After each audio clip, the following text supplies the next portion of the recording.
I usually just let James go on because Yeah, more you than gotta happy let him to. go. I'll allow you to take over, James. More than happy. Let the chips fall where they may, right, James? No, we can say whatever we want to. That's fine. No, That's I just meant with the chips behind you, Oh, those, yeah, those are great chips. Those are enjoyable chips. They have every once in a while. Uh, Playing poker, you get yahoos or what poker players call fish at the table, and the chips start to accumulate fairly rapidly. So, also sometimes there's whales. That's somebody who is like ostensibly extremely rich, wants to make a lot of big bets. So there's those people too. So, as James pointed out last week, Kant is a big handful. It's very, he's got a lot to say.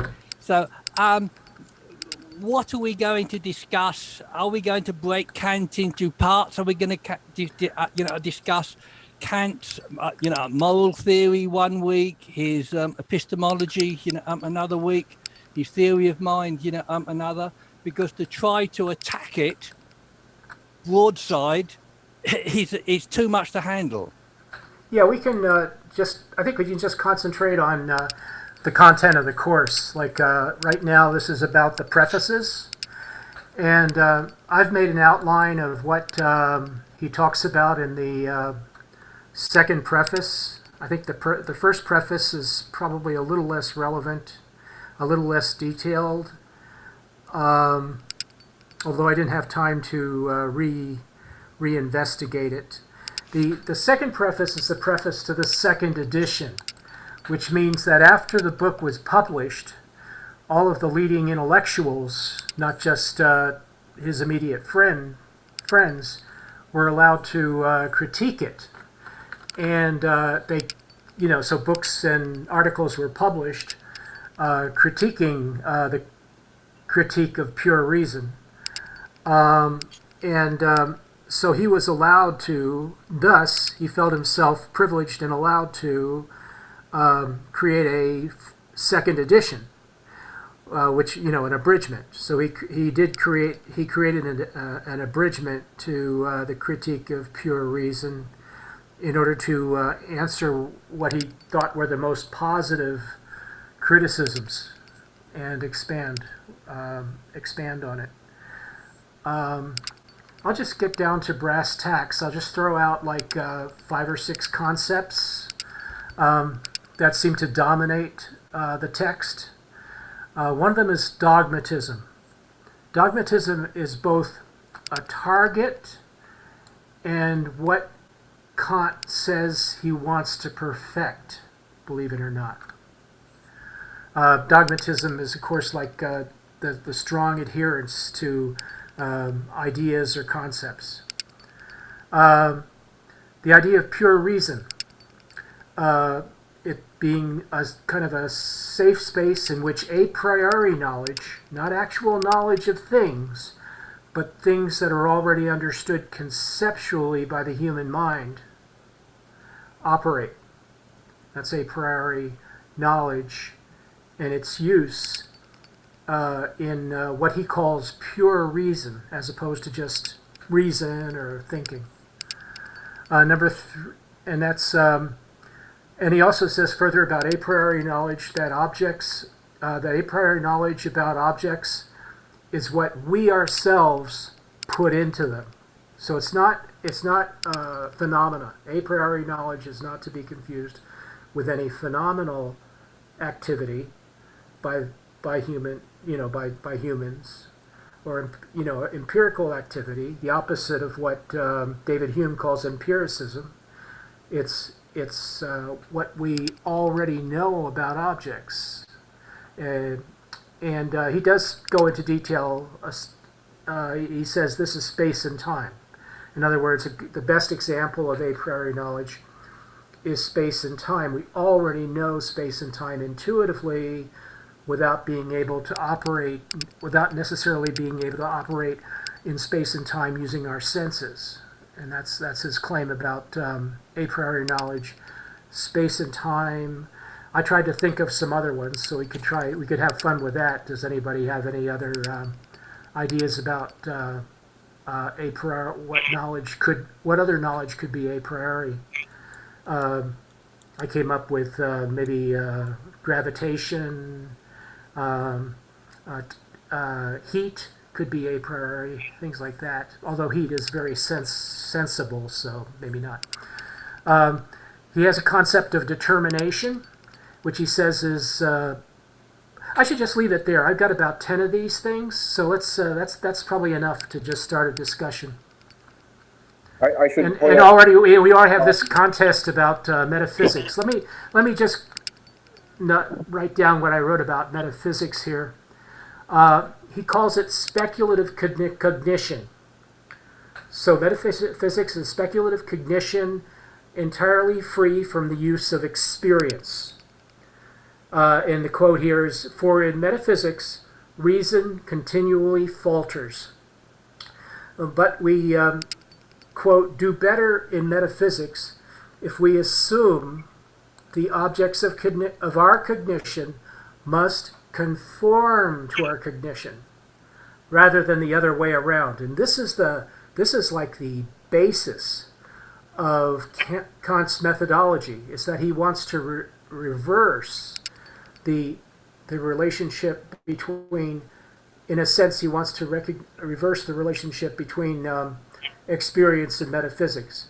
He does want metaphysics to survive as speculative cognition, in other words, very disciplined analytical cognition, a type of disciplined analytical cognition, but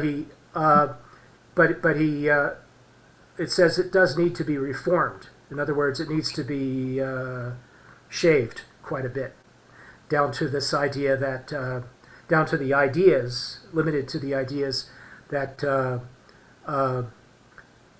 there are objects that we perceive in reality that are not, we won't really understand these realities until our thinking about them conforms to our thinking. In other words, the objects have to conform to our thinking, not the other way around.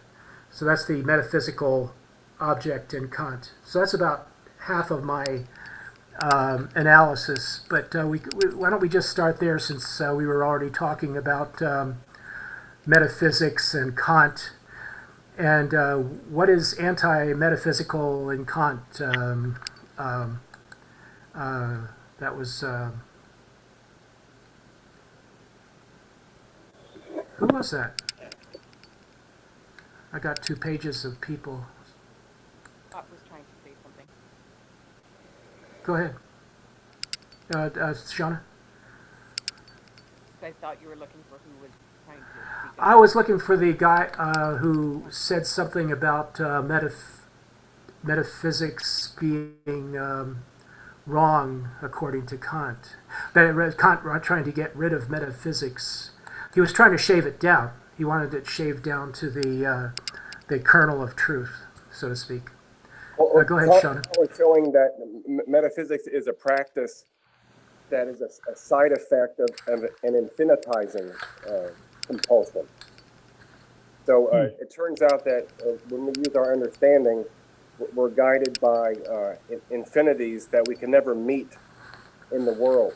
So when these infinities serve as an asymptote to pull the graph towards itself, then everything is fine.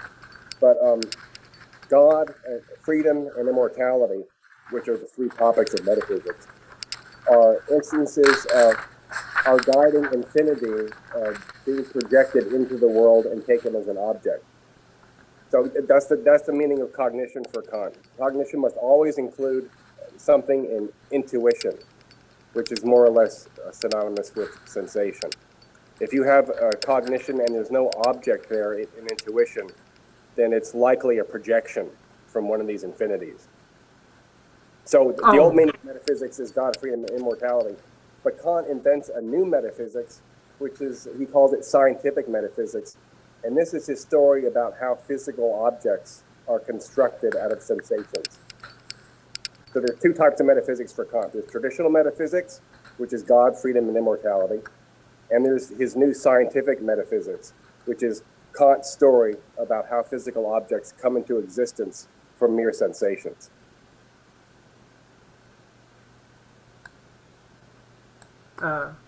Anyone else?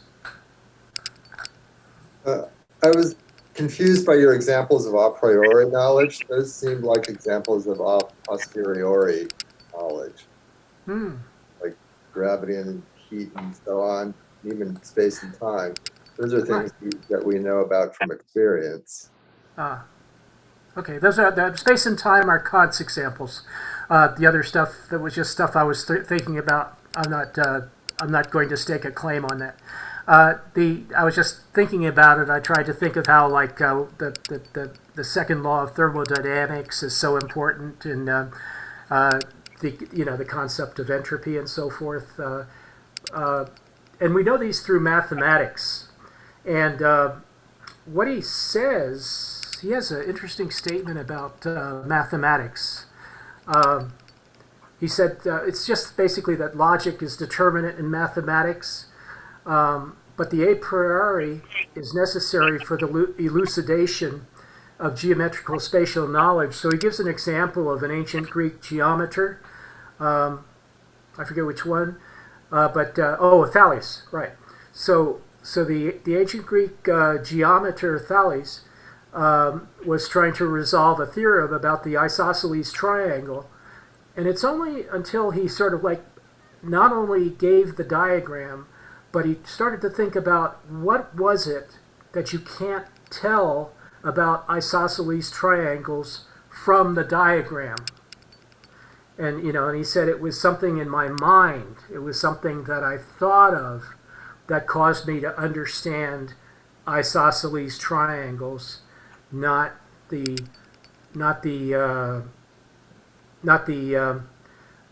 topology, the pure topology of the triangle itself. So, and then Kant gives that as the birth of gives that as the birth of a priori knowledge. He actually gives a lot of credit there, and but it's in one sentence, it's about objects. It's about what we ourselves put into the objects, not about intuition. And I want to thank Scott, for that great talk about intuition. I'm not sure if I forget what the references to infinity are, but the idea is that time, for him, things that we really understand without having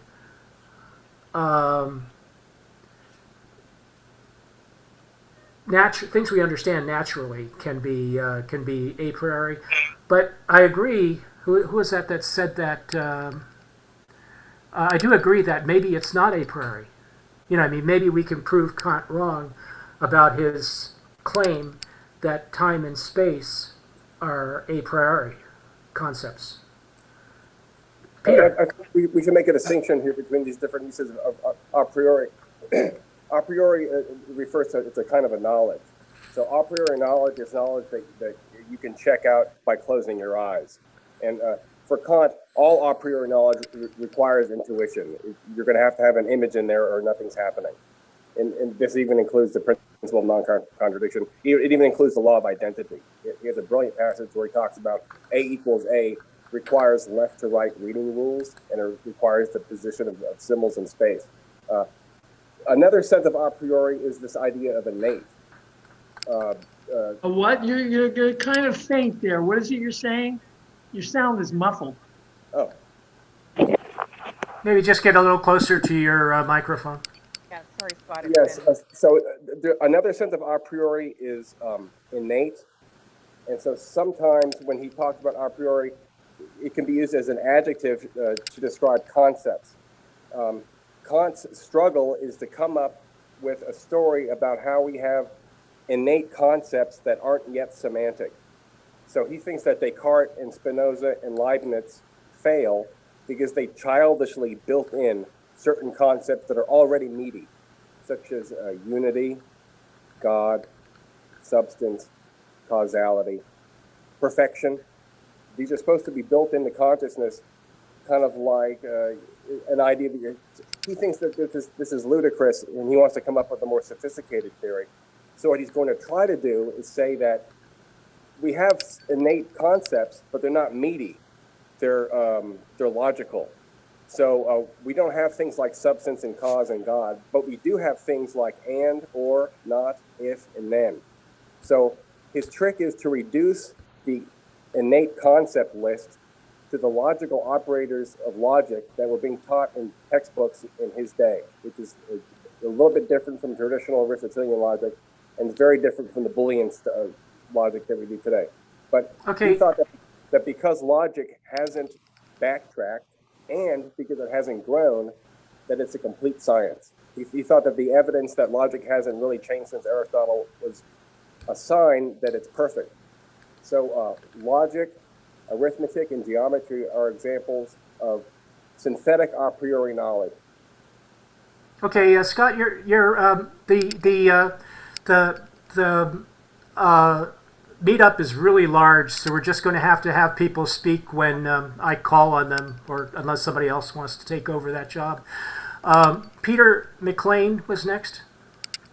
See you, David. Just two comments. One, I think we may be jumping the gun a little bit on, like, listing out the a priori versus, because we haven't even hit that text really.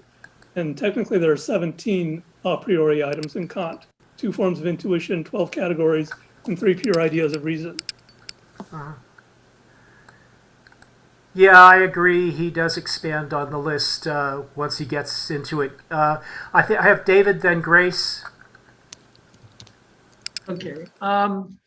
In response to your question about what kinds of things might be a priori, I feel that it's an omission in Kant that he doesn't consider sound, this sensuous experience of sound, as something of which we have a pure intuition, a pure a priori intuition, because we can imagine sound and we can structure music in our heads, and we have a notion of high and low pitch. You know, it's kind of analogous to up and down, and we use the words up and down as though we're talking about, climbing a mountain when we go up a musical scale, but it's an entirely different thing. So it's something that you can intuit without anything outside of your mind. So it's a pure intuition. So you can compose without a piano in front of you. You can imagine music. You can play it backwards sometimes. Depends on how good your imagination. So there's a form of pure intuition that might fall in the aesthetic. If he didn't just deal with space and time, he might deal with pitch. But I don't think gravity is anything like that the same way, because the evidence for gravity is external and empirical, and the numbers that are going to form your gravitational theory are going to come from measurement and experimentation in order to derive a mathematical theory, and you're going to look at it externally to see whether it's verified. And apart from that, there is an a priori element to it, which is it's derived from cause and effect, which is not an experiential thing. That's an a priori, that's part of concept. So it's entirely beyond experience. You're saying what's going to happen, you're going to assert there's a gravitational principle. That's your a priori assertion. But your actual calculation of what it is an empirical science. That's all. Okay. Shawna, why don't you go next, then Grace? Well, I kind of went more basic with the a priori concept, because with Heidegger, after going through with him to the end, realizing that he was not just a phenomenologist, but ultimately felt that there was a priori knowledge that was the foundation of his work. So I was looking at parallels with his understanding. Particularly, Matt had said that Kant comes from not out of recognition, rather, but then the fundamental encounter.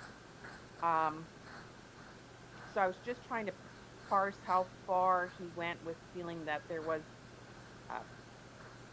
knowledge that was pre-existing that we base all our thoughts on. It really simply. I was wondering how connected he was to that. Okay, Grace? Okay, so maybe, I mean, I'm not jumping as far ahead in terms of trying to like find examples of a priori knowledge, but what I understood that Kant meant from a priori knowledge, he was just talking about having people understand that there are things about the universe or the known universe at that time that are both universal and necessary, right? They're true because they have to be true and they can't be established by appealing to our sensory observations or any past experiences, right? So isn't that like the most basic definition of what he was saying a priori knowledge is? It's just that's why he uses the laws of math, right? So what I was thinking when I was reading is if we take the classic idea of the brain in a vat, right, and we use it for our own purposes here, right, and if you're born into being a brain in a vat, right, and that's all you've ever known, what Kant I think is saying here is that even if all you have is your cognition, right, you've never had any sensory experience, you've never had any past experience, there are things about the universe that you're still going to be cognizant of. You're still going to be able to cognize and those are the things, if we think about the most basic concept for what a priori knowledge would be, it would be what that brain in a jar that's always been a brain in a jar would be able to know about the universe. As long as they were sentences that Okay, could not... Scott, I want to find out who's going to speak and then prioritize according to how much people have spoken to a certain extent. I will let you speak again though.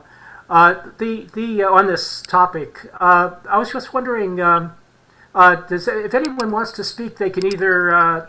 But the best thing is to go in the participants window, and that way, because it turns out that it looks like I am a host now, but yeah, I'm a co-host. Good. And then if anyone wants to speak, like they can go in the participants window or put up their hand. Go ahead, Scott. Kant defines a priori as any sentence that you can add a must always to.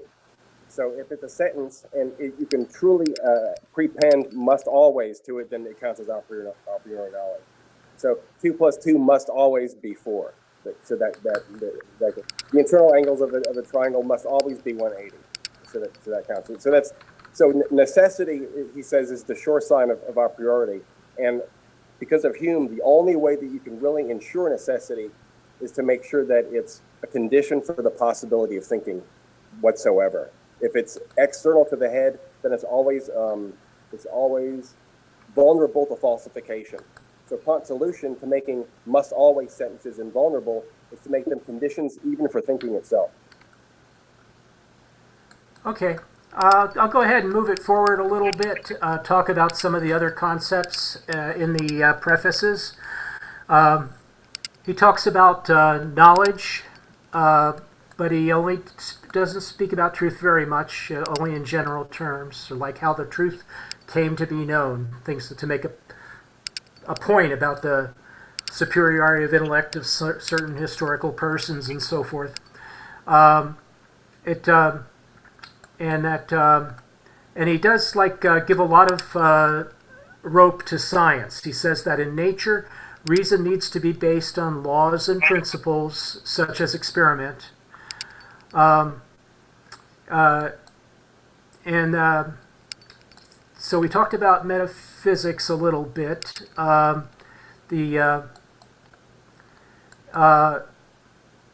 the basic truth in metaphysics that he holds on to is that in metaphysics we do better if we assume the objects of our cognition must conform to our cognition rather than the other way around. So metaphysics is kind of like put up there as the opposite of science, the idea that speculative cognition is absolutely necessary.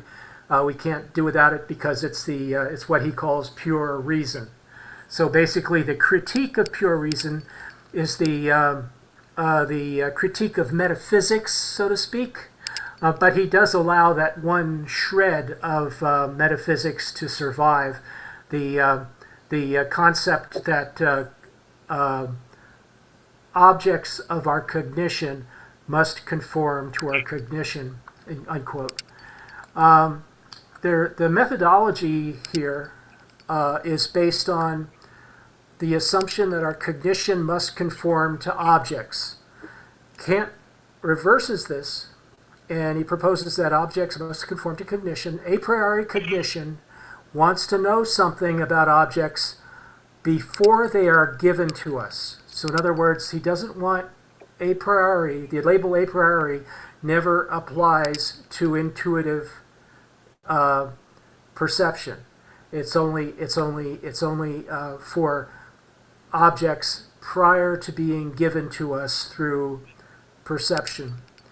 And then he says that intuitions are presentations. And this, I think, is an important concept because presentations is a word that's picked up by Heidegger. Intuitions are presentations, or I think it's Vorstellung, the determinants of objects necessary to cognition. In the text of the book, he calls, but somebody's already warned against going forward, so I will skip that part. Presentations are accumulated through experience. So we have experience as an important concept in Kant. We have experience, and experience is how we basically come in contact with presentations through intuitions, and so that becomes an important concept. Reason demands the, quote, unconditioned for everything conditioned, thus demanding that this is really the hardest part. So I don't know if I should go ahead here or not, but there's this concept of the unconditioned, which is quite difficult. So since we're doing pretty well on time, I'll stop right there, and I'll leave the two very advanced concepts for a little bit later. Okay. Any comments on what we've talked about so far?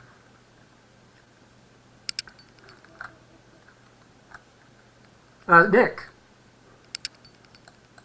So just, James, just a clarification. Before you were talking on a priori, I just wanted to make sure my understanding is correct, because I equate a priori with anything that is not experiential, not based on experience, and a posteriori is one that requires experience. As simple as that. So if you have a priori statements, it's not about any objects of experience. It rather has to do with maybe the structure of thinking, or the way, as you had pointed out, maybe some of the things that are in our cognition that are pre-experienced, like in Kant's case, time and space. Yeah, I agree with that, Nick. I think the basically you can say it's before. I mean, there is this kind of requirement that is before experience. So, but who? My only quibble with that is like, who gets to say? In other words, is it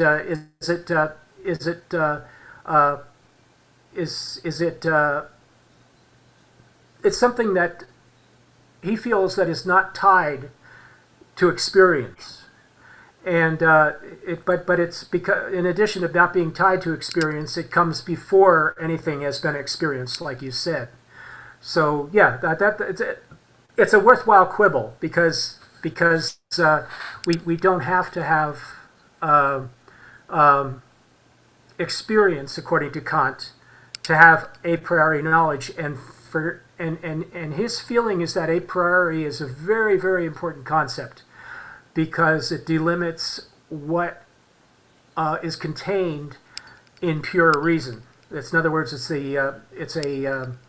a starting point and a departure for delineating pure reason, and for saying that, well, if there are things that are a priori that we can't gain through intuition, that we actually have to understand that they're part of our cognition, pre-existing part of our cognition, then those things are a priori, and they become important in his theory of knowledge. This is an exposition, the Critique of Pure Reason, as one of his books on knowledge, is a critique of critique about how knowledge works and how knowledge progresses, despite the traps that are included in metaphysics. Because metaphysics thus far in philosophy has been considered somewhat important, and he wants to bring it back. He does want to re-elevate it. There are other philosophers, John Locke, and there are other British philosophers especially, that sort of like left metaphysics behind in the dust, more or less. And Kant is interested in the subject, where it has sort of been ignored previously by the most modern of philosophers, the British empiricists. I don't have anybody on a list. There you go, Angel. Yeah. I have my hand up if you're looking. Angel was next. Go ahead, David. If you I have see something you, to Grace. say. Yeah, okay, just what on a response to what Nick had just said. He said, anything that's not based on experience. That's a very confusing way to try to define a priori, okay? Because you're doing imagination is not based really on experience. It's based on negating experience. It's based on making things up that aren't true. That's not a priori, right? That's not, a priori is about the type of judgment, right? So I was listening to your words, Nick, and you may have the right concept, but the way you were defining it in words would be a little dangerous, that it might imply a bunch of things you might not want to mean. That's all I wanted to say. Just to clarify, even if you can imagine something, that imagination is based on experience. Like if you imagine sound, for instance, as you pointed out, that sound is based only because we're in the living world and there is experience of it. So you have to take sound out of a priori statement, because you have to assume that you're just a thinking being without experience. And what do you have? You have a brain, and that brain has a certain way of thinking, of cognizing. And those are the structures you can talk about in a priori. And well, later on, there's going to be analytic and synthetic. That's different. But as far as a priori, it's a very clear line of any a priori statement shouldn't have a strong, it's not experience, it's not a statement based on experience. It's a statement based on your own pure reason. That's my understanding, of course. It's sort of, Scott gave you, I think, a really good clue there, that it's not the contents of what you're talking about, whether you're talking about missiles in space or sounds that you've heard, but it's about what you're saying is true of them, what you're asserting in the judgment you're making. The proposition has something like a necessity in it. You're saying this is necessarily a consequence of this, or this implies this, or that this is always true. You have to understand when there's a necessity in your statement that is universalizing the statement from mere experience to something universal. That is entirely what a priori is about. Okay, David. David, I think a lot of people would disagree with you, but that's okay because we want to be an open discussion. I had Grace next on the list. Okay, so maybe. Go ahead. Go ahead. I'll get to you, Angelo. Sorry. So maybe just by taking it back a little bit further, like maybe if we examine why the distinction between a priori knowledge and a posteriori knowledge is important, would help people out with the concept of a priori knowledge, right? So isn't what Kant's saying is that it's really only by examining the nature of how, but it's only by examining how we acquire knowledge that we can actually figure out what questions we can ask about the nature of reality and be able to hope to answer them, right? So doesn't that go back to the statement that you made that the object needs to conform to our way of thinking, right? But that's going to depend on how we acquire knowledge about the object. right? So if that knowledge is a priori knowledge, that's going to be able to tell us what questions we can ask about the nature of that object, versus if it's knowledge that we acquire through our senses, that's going to inform us as to different questions that we can ask about the nature of the object. So, Okay, go ahead. Sure. no, I mean, that was, I think that a central theme in Kant is that the study of knowledge, or the idea of how we acquire knowledge, is even more fundamental than the nature of that knowledge. So, and it informs the nature of that knowledge.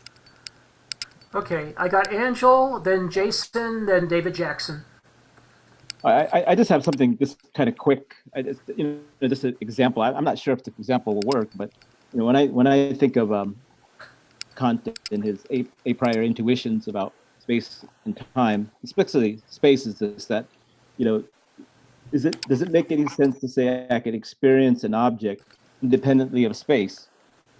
It seems like it's very difficult. I'm trying to imagine an object or my experience of object. I just can't do it without first having space, because objects are constituted by space. So something like that. So that may be something like an event also. How can you think of a sequence of an event without time? It's just, it's very, I'm not sure if that's the right example, but it seems like something like that maybe he has in mind. I'm not sure. And my second issue is, I think there's a difference between the acquisition of information, how we acquire it, versus the justification of it. And I think the acquisition is distinct if you acquire it through their sense experiences, versus the justification of it, which seems to be, could be done a priori. So I think those are two different things. Yeah, I agree, Angel. I think that was a very good comment. Is that the a priori understanding of space and time are fundamental to understanding the appearances, the perceptions of things, which are very important in the text. And then I had David. I'm sorry, Jason was. That was, who was that? Me. That was. I got Jason next. Jason Payne. Hi, everybody. I'm glad to see a lot of familiar face here. So that's great. Everybody talk. I think Angel talk about a priori. I think he make a good point to look at the two way. One is you acquire knowledge a priori, and you have the perception a priori, and the space and time. I always think about this way. When you do the meditation, you try not to be. You try to be outside the world. You don't want to feel anything outside, but in your mind, right? You still feel the time, still feel the space. That's the thing you cannot get rid of. And that's the part convinced me, space and time, probably the only intuition, okay, in Kant's text. And another thing I'm a little bit surprised nobody mentioned is when Kant, I know Kant started to write his three critiques when he was 57 years old. I think he got a wake up from David Hume, the British imperialist. So he kind of panicked to a wake up call for Kant, because the whole British philosopher is talking about empirical, and to the David Hume basically is radical skepticism, right? So in a way, he also cannot deny the empiricism, because Isaac Newton, okay, is a big shot at that time. So he is in a crisis. He has to defend rationalism, continental rationalism, and the way he has to refute the empiricism, and at the same time accept Isaac Newton is right. So I think that's the whole project on this, the starting point. All right, thank you. Okay, David Jackson, did you speak last or? No, I haven't. Can you ahead. hear me? Okay, yeah. Yeah. I guess one of the things I might throw out there, since we're all talking about a priori a lot, I'll take a stab at that as well. It's just, I think like a priori is something that's known, like an a priori knowledge or a priori truth is something that's like true prior to experience, or you know that it's true without having to like go out into the world and sort of find out whether it's true. Like it might help like with a good example of it, like a classic example or something that's known or true a priori is that all bachelors are unmarried. And that's something that like, so you know that if that's because you know that because like the unmarriedness of a bachelor is like contained within the definition of it. It's not as though you have to like, get a research grant and go out and actually try to study. I'd say, yeah, well, let's find out whether or not really all bachelors are married or not. It doesn't make any sense to try to go out into the world and figure that out because it's something that's contained within that concept itself. So that's an idea of a priori overall. And a lot of what Kant does, and it's not a waste of time to try to talk about and get clear on a priori versus a posteriori, because that is very much like what I think the sort of foundation of the book is about. But there's the bachelor being an unmarried male would be a class. This is jumping out a tiny bit, but it'll probably help still to have some clarification.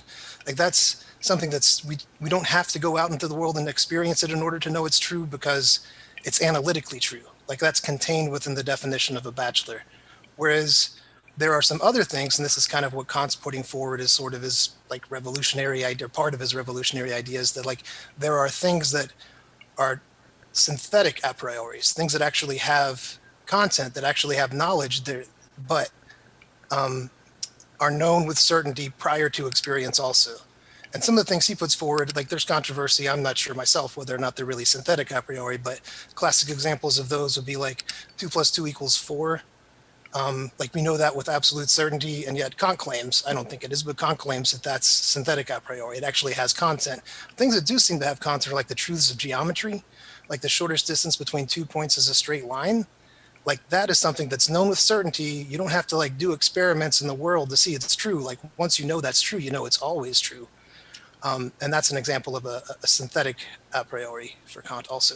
And those things are based in modes of intuition like space and time, which are also a priori, maybe they might be better called like a priori faculties. And from those faculties, we have the ability to know these certain like a priori truths. And those things are sort of the foundation of our ability, those things and other things as well, like we'll get into those later, but those are the foundation of our ability to even have scientific knowledge and why we can have like certainty in scientific knowledge. And just one last thing to throw in there is just the idea of metaphysics. I think it is very limiting in terms of metaphysics because the problem I think he says in the preface is with metaphysics is that we try to apply these categories that enable us to have any experience at all and any knowledge at all. We try to apply them essentially not to any objects of experience. And when we do that, we run into like inevitably contradictions or antinomies of pure reason or experience. Thank you, David. That was excellent. I just wanted to go down the list here. I've got Shauna, Scott, Nick, Ben, and Daniel, and it looks like people have accepted the participant board. That's the easiest way to just conduct this. Get on the participant board with your hand up. Go ahead, Shauna. Oh, you're muted. Sorry, I thought I unmuted there. I agree that I think spending the time necessary on a priori is a fundamental thing here. And as I'm going through, I'm still feeling pulled back and forth, and I'm trying to make the connection with, does he consider a priori similar to Heidegger in terms of that it is sort of this intuitive knowing of the world, or that it could only have been planted prior to experience? And so I'm trying to see examples of that if he's I mean, I'm reading the preface where he's talking about the limitations, how far we can go with a priori cognition, like mathematics being an example of how far we can go. So I'd like to, know the boundaries, and I'm going to pass on to if people want to continue on this. Yeah, I think David just touched on that. He did mention the fact that Kant rules out speculative knowledge, not speculative knowledge. He rules out the synthetic reason as one of the boundaries of a priori principles. So if something does have empirical content, implies empirical content, like how we know the world works or something like that, then it probably should rule it out for a priori. Curious They also, also oh, go ahead. sorry, the lines between a priori knowledge and dogma, where Right. those distinctions would be. We'll get to dogma. Yeah, if somebody else wants to speak about dogma, that would be great because there's a whole discussion there. Scott, you're next. I just wanted to point out that a priori knowledge for Kant requires experience. Doing arithmetic, for example, he says requires making tick marks on a paper and then summing them up. He thinks that a 5 cluster and a 7 cluster are distinct, and we break them apart into units, and then we sum them together into a 12 cluster. So it's not the dependency on experience that defines a priori.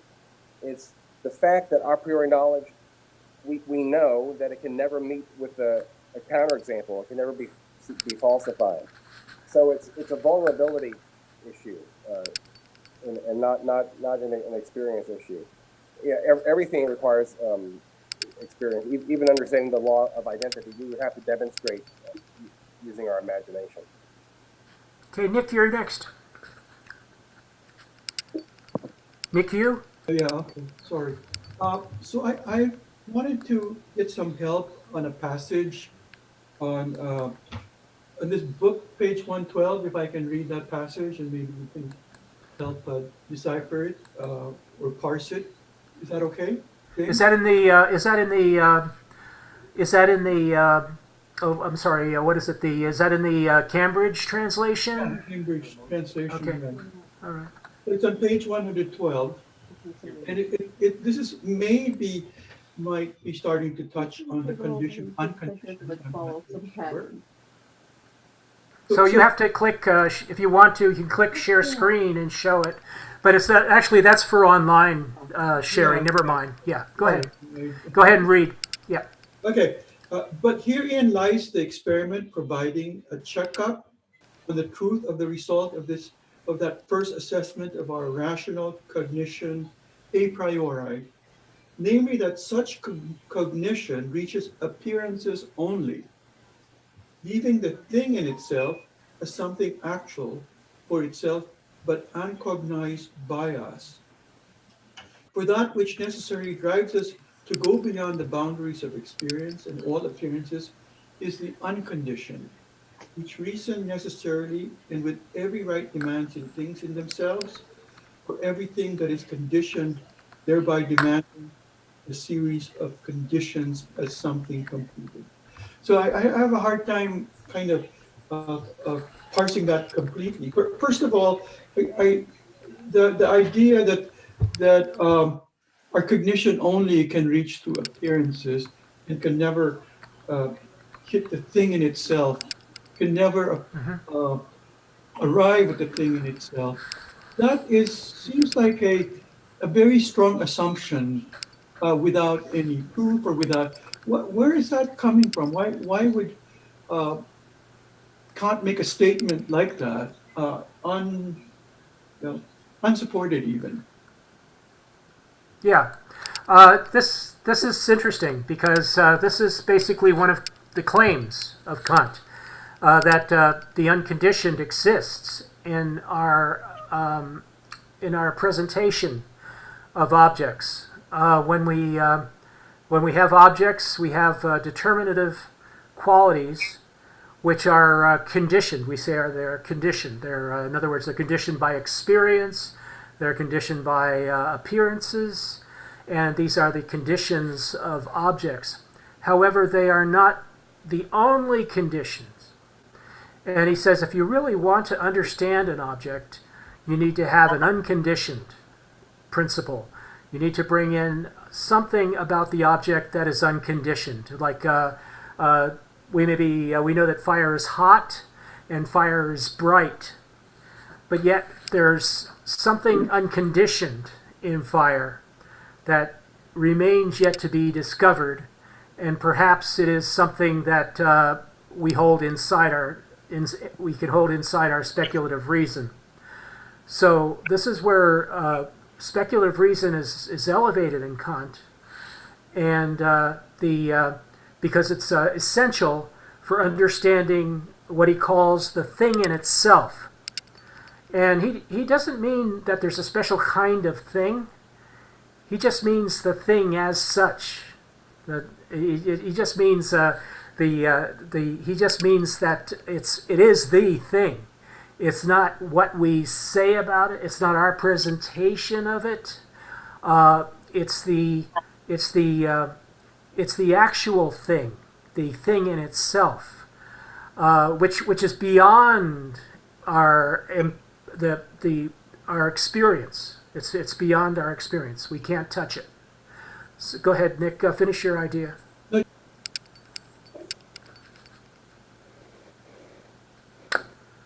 Oh, you're muted, Nick. You're muted again. Sorry, I just wanted to ask about conditioned and unconditioned, their meanings. Because when you say conditioned, I think of temporal or something contingent. Right. Yeah. But when you say unconditioned, does it imply eternal and something that non-temporal? Okay, it's eternal or like right. Okay. Form of Plato's form and that. Yeah, I'll try to be more to the point. He means something rational and transcendent. In other words, what we bring to the explanation, or what we bring to the presentation of the object, that is not conditioned by either experience or phenomena or appearances. It's not conditioned by appearances, not conditioned by cause and effect necessarily. That are provable cause and effect, not conditioned by provable cause, not conditioned by appearance, not conditioned through our experience, but rather transcendent reason that constitutes our understanding of the thing in itself. Now that's a lot to take in, but that's what he means by unconditioned. He means beyond experience, transcendent. And that's really his definition. In the preface, at least, that's his definition of transcendence, that it goes beyond experience. Next on the list is Ben.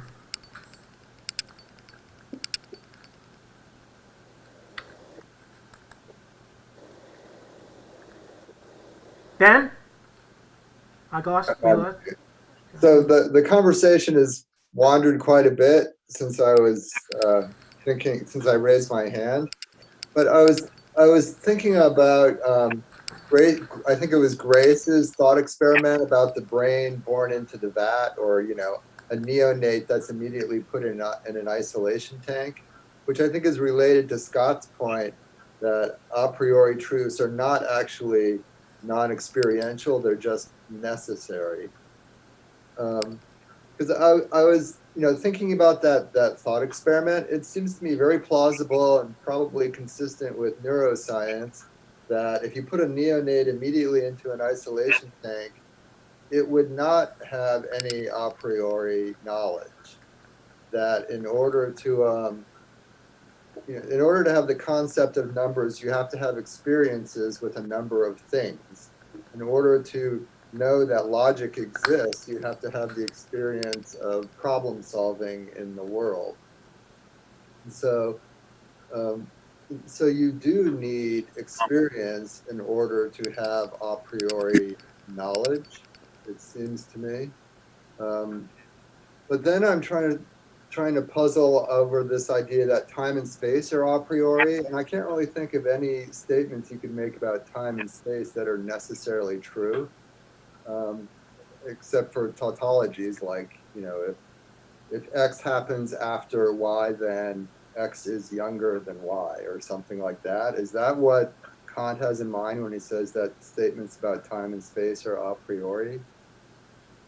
I'm not sure, but other people might have some comments on that. I think we've heard some things about the definition of a priori already. Daniel is next, then Shauna, then Hunter. Hello. Yeah, so I'm not sure how tight this is going to be, but I just a little bit of free thought here. So the synthetic and dogma, for example. The thing in itself, the universals, perfection, all of these, I understand how this falls into that category of a priori, and I think it was Nick that said something about must always, and I really like that suffix. That's really good, and I'd be interested to hear more about the infinities. I'd be really interested to hear about that. And I got to thinking about the epistemological aspect of an a priori sort of statement. So earlier, somebody had mentioned that the shortest distance between 2 points was a straight line, and that was all fine until Einstein and the geodesic. So there appears to me that even with our instrumentation or our imagined mathematical formulas that actually come into existence and make up the body of human knowledge, there was a point when that did not exist. And so for many years, the shortest distance between 2 points was in fact a straight line. And so, when I do read Kant, I do think that allowing that caveat to say that there is an epistemological sort of scale that does allow for it to, gives it some wiggle room, right? And this is, I don't know, this is an anathema, I guess, as a philosopher. Isn't this the holy grail to come up with an absolute? But it's that quest for an absolute that sometimes is just so alluring. And so anyways, the other aspect I think that I'd like to throw out there is that there's some biological a priori, I tried to look it up while I was waiting, and just I'm not the best multitasker. So you're as a biological entity, I think there's a list of sort of like innate abilities that a human has, and then one of those is like a map sense, for example, or some of them may be more temporal in terms of and time period related to growth of I guess like young children by being able to learn languages, right? So it's interesting to me to also put a conditional statement on where we are in the progress of I guess our birth and our death, right? So that's interesting. And then there's also the concept of a proximal and distal, or an individual unit, right? So for example, if I was looking at I guess like something from Albert Einstein, for example, I have no experience of it. I take it, I guess, in on faith that that's correct, right? So now, I could get into real trouble with this. It's just an observation. It's, but again, this is the kind of the trap of going into the absolute and going for a body of epistemology, a body of knowledge. Whereas if that body of knowledge wasn't there, if we had a mass disruption in human species on the planet, then that knowledge would be kind of rolled back.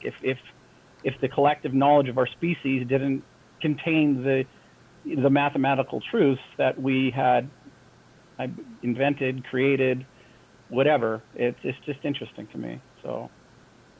Yeah, that's thank you, Daniel. I think that might be a hint about why Kant feels that dogmatism is so important and why it needs to be preserved. Shauna, you're next.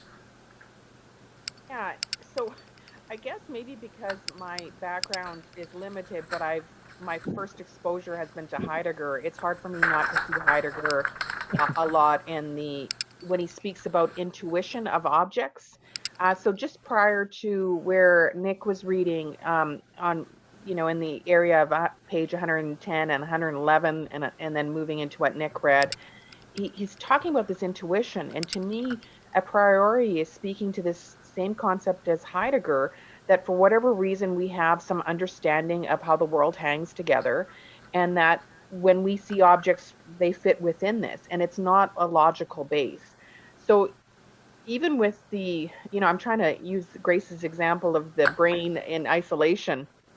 I guess with that understanding is that the moment that there needs to be a discussion of the world, or there needs to be some sort of connections made at that point of experience, that a priori knowledge would come into place.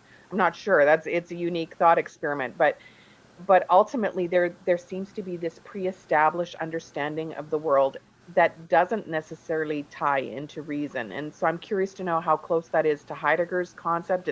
In fact, did Heidegger not just evolve from Kant's work? It seems very similar to me. But I know, David, you spoke about some stuff about that. I'm not sure if you want to elaborate on the differences. You mean David S.? Yeah, sorry, David S., yes.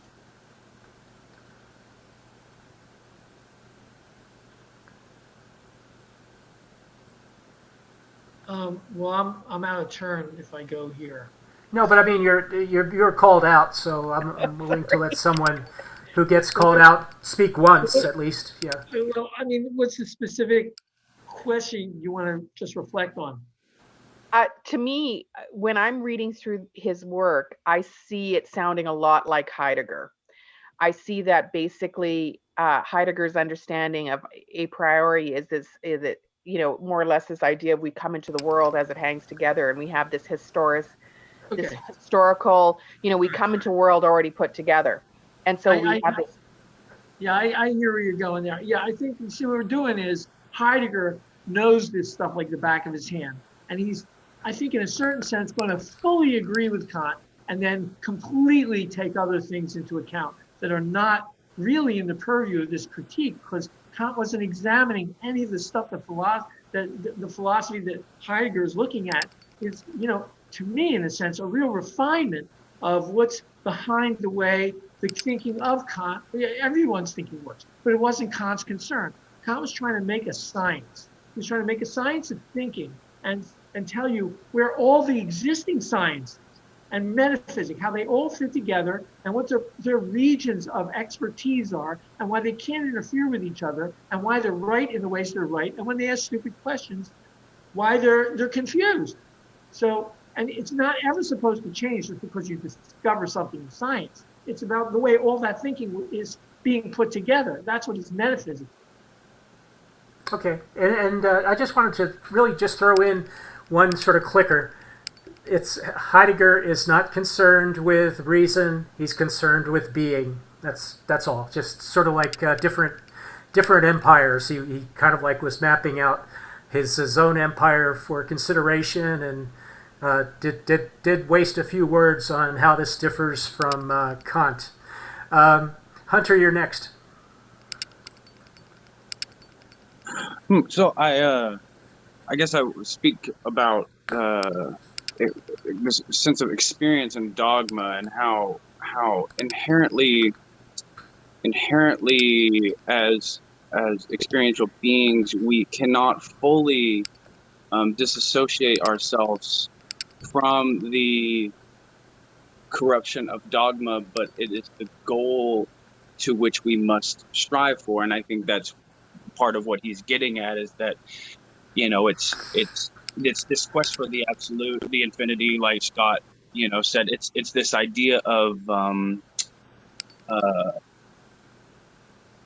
uniscalar perception of things, if that makes sense, where it's not necessarily from a human perspective. It's from, even these, I forgot what they call synthetic absolutes or synthetic a priori, like they come from experience. Even saying 2 + 2 = 4 comes from the fact that we agree that 2 and 2 = 4. So in that sense, that those are also have embedded dogma in them, even if they might be quote unquote true in a way, right? So when you come down to space and time, even time in a way has embedded dogma, because we cannot experience anything other than the present moment that we're in, or those that are connected to us through tendrils of time, through our experience or through the experience of humanhood, right? So really, space to me is the ultimate a priori, where it just, the line between 2 points is the shortest one. It's like, well, that really, that can't be refuted, no matter what scale, no matter how close to infinity or close to the farther we get into this empiricism, the farther away we get from God. But it's also this other sense of this dogmatic sense, right? So it's difficult. I mean, as humans, it's difficult. We can't be a brain in a vat. I like that analogy as well. It's impossible. I mean, there's absolutely no way. But it's this striving for being completely unbiased, and completely maintaining this complete scientific approach. It's impossible to do that, but it's the goal to which we must aim for. And so that's that hint of metaphysics that he won't get rid of, where he's not this British materialist, whatever. Because that would take us, there are two ends of the spectrum of dogmatism, and he's trying to toe that line right in between, which is not easy for humans, right? So yeah, right. Yeah, thank you, Hunter. Scott is next, then David Jackson and Angel. Well, I'm glad we seem to be moving into natural inquiry now. That's good. Yeah, I had so many different comments and they all evaporated. I guess what I wanted to say is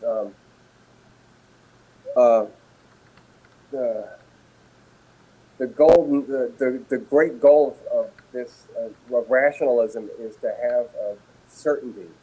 It's this idea that the knowing and the known can be perfectly matched, and we kind of have this automatically whenever we make something. When you make something in your imagination, when you're the god of the imaginary object, you just blow it into existence, and in that moment you have perfect knowledge. So if you intend to make a red triangle,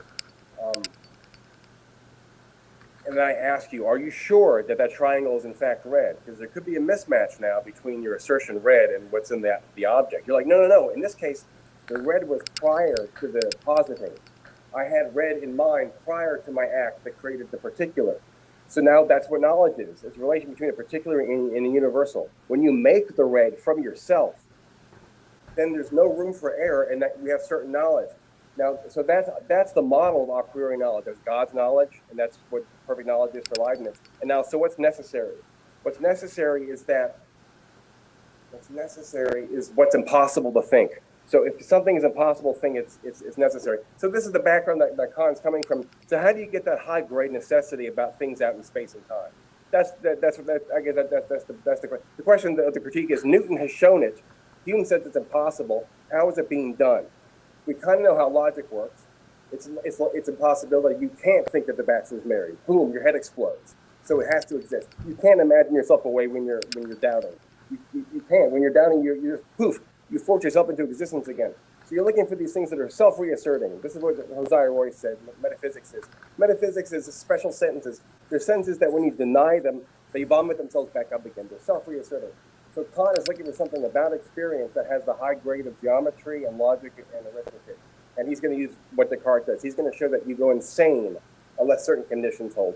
You won't have a unified subjectivity. You fall apart. So here's the punchline. The rules that you use to put yourself together into a unified knower are the rules of physics. Okay, David Jackson. Mute yourself, please. Yeah.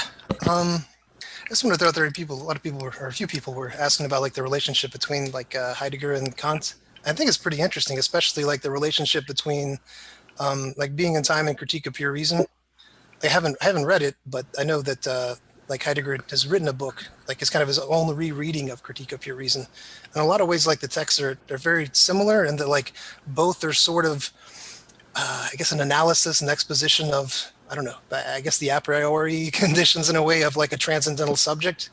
And so Critique of Pure Reason is more of like, all the critiques really are like an exposition of a transcendental subject from the perspective of reason, where for Heidegger, like being in time is more of a transcendental exposition from like the perspective of like the necessary conditions for preconditions for like experience and being in a way, even though that's not his main goal. His main goal is to try to get to the question, the recovery of the question of the meaning of being. But there is a very interesting relationship in parallel. And there is some evidence, I think, not that I'm a deep scholar on this matter or anything, but I think there is some evidence that Heidegger was, being in time was in some ways inspired by his rereading of Critique of Pure Reason.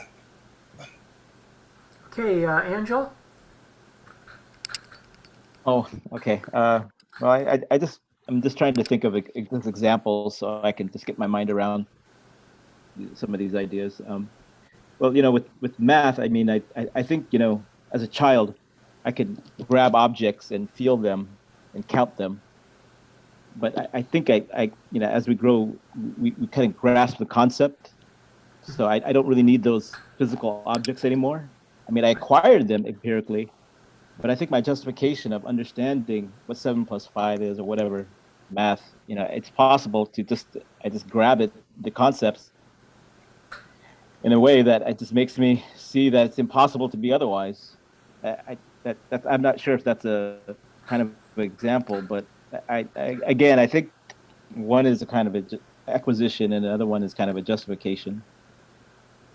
I just want to say on that, Angel, that I think that this is an example of synthetic reason. There's a difference between the pure mathematical conceptions of addition, subtraction. Some of them are, those are also proven. If you read a book on abstract algebra, you find out that even things like addition and multiplication and so forth, they're all pretty much synthetic. They're all designed and worked out synthetically. So they're not a priori. And the same thing with counting. Counting is a synthetic adaptation to multiplicity, and it's a specific synthetic adaptation to multiplicity. It's not something that's really a priori. Wait, I'm a little bit confused. I agree with you. The acquisition, the learning.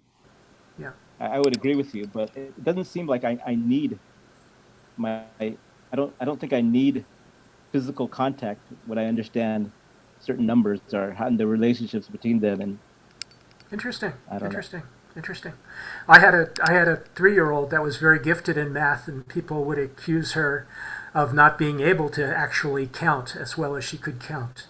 It was like it was just the fact that you teach yourself or someone else teaches you or whatever shouldn't have to come into it. But it's like I said, these ideas are all quibbles, and they're all brought up by this book very easily. The next person on the list is David S. again. Hi.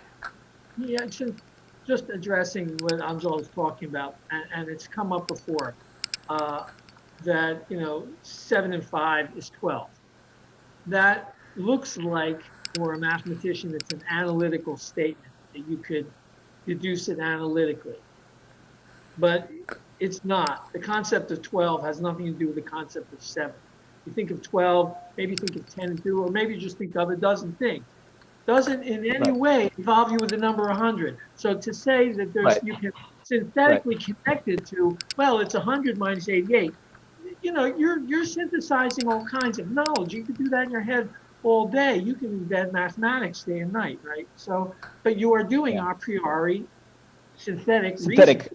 A priori, right? And I would agree with that. And you're using analysis. You're using analytic reasoning to examine things. You're using analysis, but these judgments are synthetic. So, and those are, so you're doing a lot of different kinds of a priori things. Just wanted to say that's all a priori. Counting. The justification.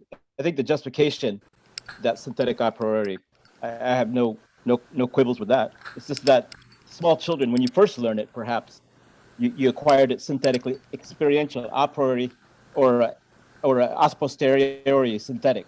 That might be when you're, as a child, you're acquiring it through touch or sight. Thank you. Grace is next.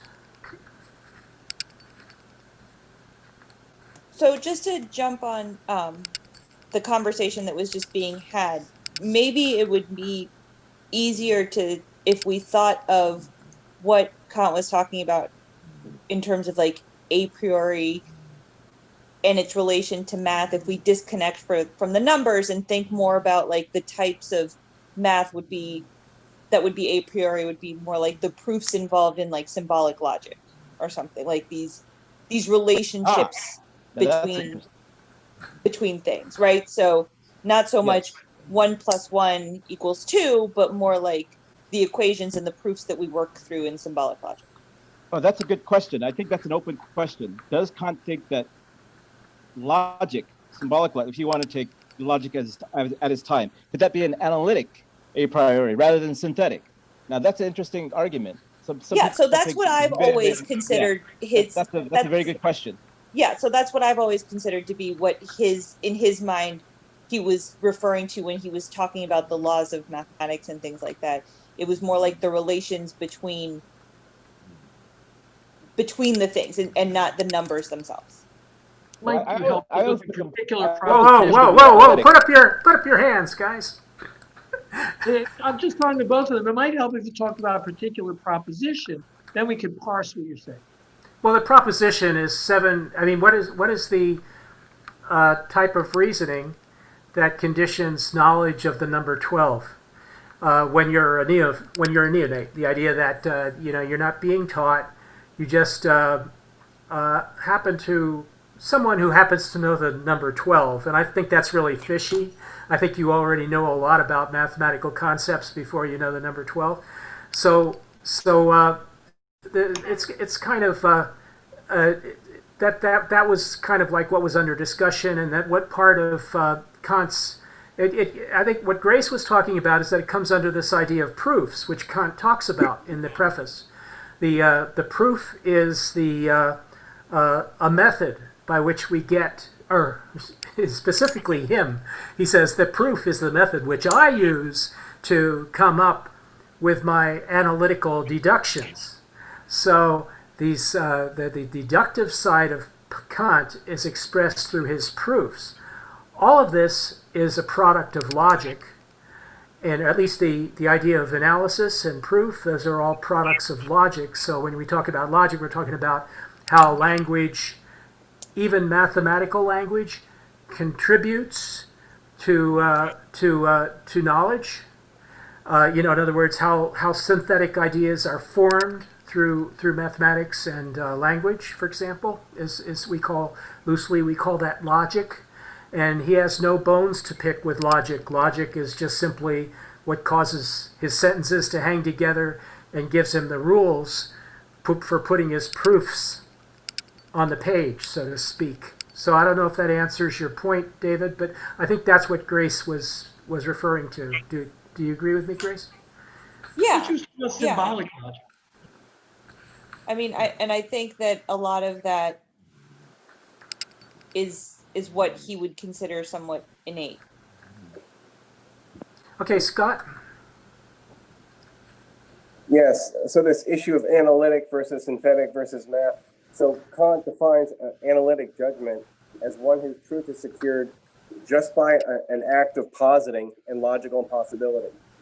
So if I try to imagine a married bachelor, I fail, which means that marriage is an essence. It's necessarily built in the bachelor. So that if I remove the essence and then negate it, so I turn the not married into married, then it can't be thought. The concept fails. So, but with math, it's something different. But he's trying to be like that. He's trying to say that if you add numbers together, if I add 1 + 1, and I do this 4 times, if I don't cognize a 4 at the end of that process, then there's something similarly dire as a logical contradiction is happening. And the way he does this is talking about the conditions for having an identical ego throughout the process. And so this is kind of what he's doing is he's saying that the reason that the objects have their good Newtonian mathematical calculus amenable structure is because I am me as I move my finger across space, and as I count the passing of time. I'm smearing space and time with my identity, and that's gonna give objects a strong kind of necessity on a par with the necessity that unmarried has in bachelor, because it's going to be part of the construction of the thing, and the unity of the thing is coming from the unity of the observer. Okay, Scott, I was just figured out what's going on with your microphone. I think if you speak a little bit more towards where, if you speak just a little bit more towards where your camera is, then that will make your voice clearer. That's when your voice becomes louder and clearer, is when your face is turned towards where the camera is, as opposed to where the screen is. Yeah. Okay, next is Daniel Sanderson. Mine's short. I just wanted to point out that for any given human on the planet, there's a number 7 that we innately can count. So just visually, by being able to look at something, we can, I don't even know what the right term is considering the context of the conversation, but it's you know, it's kind of pre-wired. Maybe innate 7 is that number, right? And so this is kind of what we're pre-programmed with. And this is, you know, I mean, this is an African tribe that, you know, or somewhat detached from civilization has that ability as well, you know? So just wanted to throw that out there. Great. Okay, I just wanted to bring, oh, Nick, I got Nick Yu on the list. Go ahead. Yeah, I just wanted to kind of get more clarification on analytic versus synthetic. So analytic, I always think of as a tautology. It's a definitional thing. And synthetic is where there's something in the predicate that is not inherent in the subject. So there's some extra information there that is being made. And that is what I consider synthetic. Now, the question of whether symbolic logic is just a series of tautologies, maybe albeit complicated, is one that I'm interested in finding out and knowing what Kant would say. Is it analytic or is it synthetic? Or are the propositions, the implications and so forth, are they adding more stuff to it so that you have to consider them as synthetic? Now, the 5 plus 7, I can see that that's synthetic because the concept of 5 and the concept of 7 is something different from just pure 5. I mean, there's some extra information there that comes in the picture, making it synthetic. But symbolic logic, what is the answer to that question? Or is it analytic or synthetic? Go ahead, Angel. If you don't mind. So it's a Go ahead. containment. If the subject concept contains the predicate concept, it's analytic.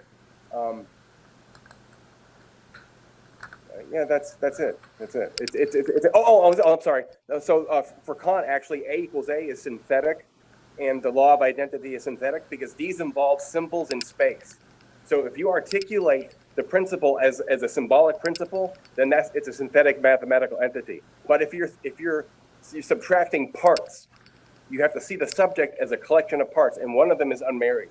And if you're taking a part out and putting it on the right-hand side, then it's analytic, and that's the only case it's analytic. Okay, go ahead, Angel. Oh yeah, that was my what Dick was saying is a very good question. I do think that maybe Kant thought that he was analytic. I mean, if you just look at the traditional, you know, all men are mortal. Socrates is a man, therefore Socrates is mortal. You know, that seems to me, in one sense, you know, kind of analytic, especially, you know, but you know, I tend to think that if you think, maybe Kant is wrong here, and if you think of more, you know, chains of proofs, you know, the way you just remember your symbolic logic. To me it seems like you know, that's just not by virtue of containment of subject and predicates. You know, when I do proofs in logic, that seems more different. It seems to me. I don't know. That's my intuition. Yeah, it's analytical is involves proofs, involves arguments, refutations, things like that. Synthetic means build up. We build up when we have something synthetic. But David, maybe you have a better explanation. David Jackson? Yeah, I mean, I think what everybody's saying about synthetic and analytic makes sense. I was just gonna throw in like just kind of my own view and what I think Kant's view at least might be like with math. Like that's a synthetic a priori for him. Like the 2 + 3 = 5.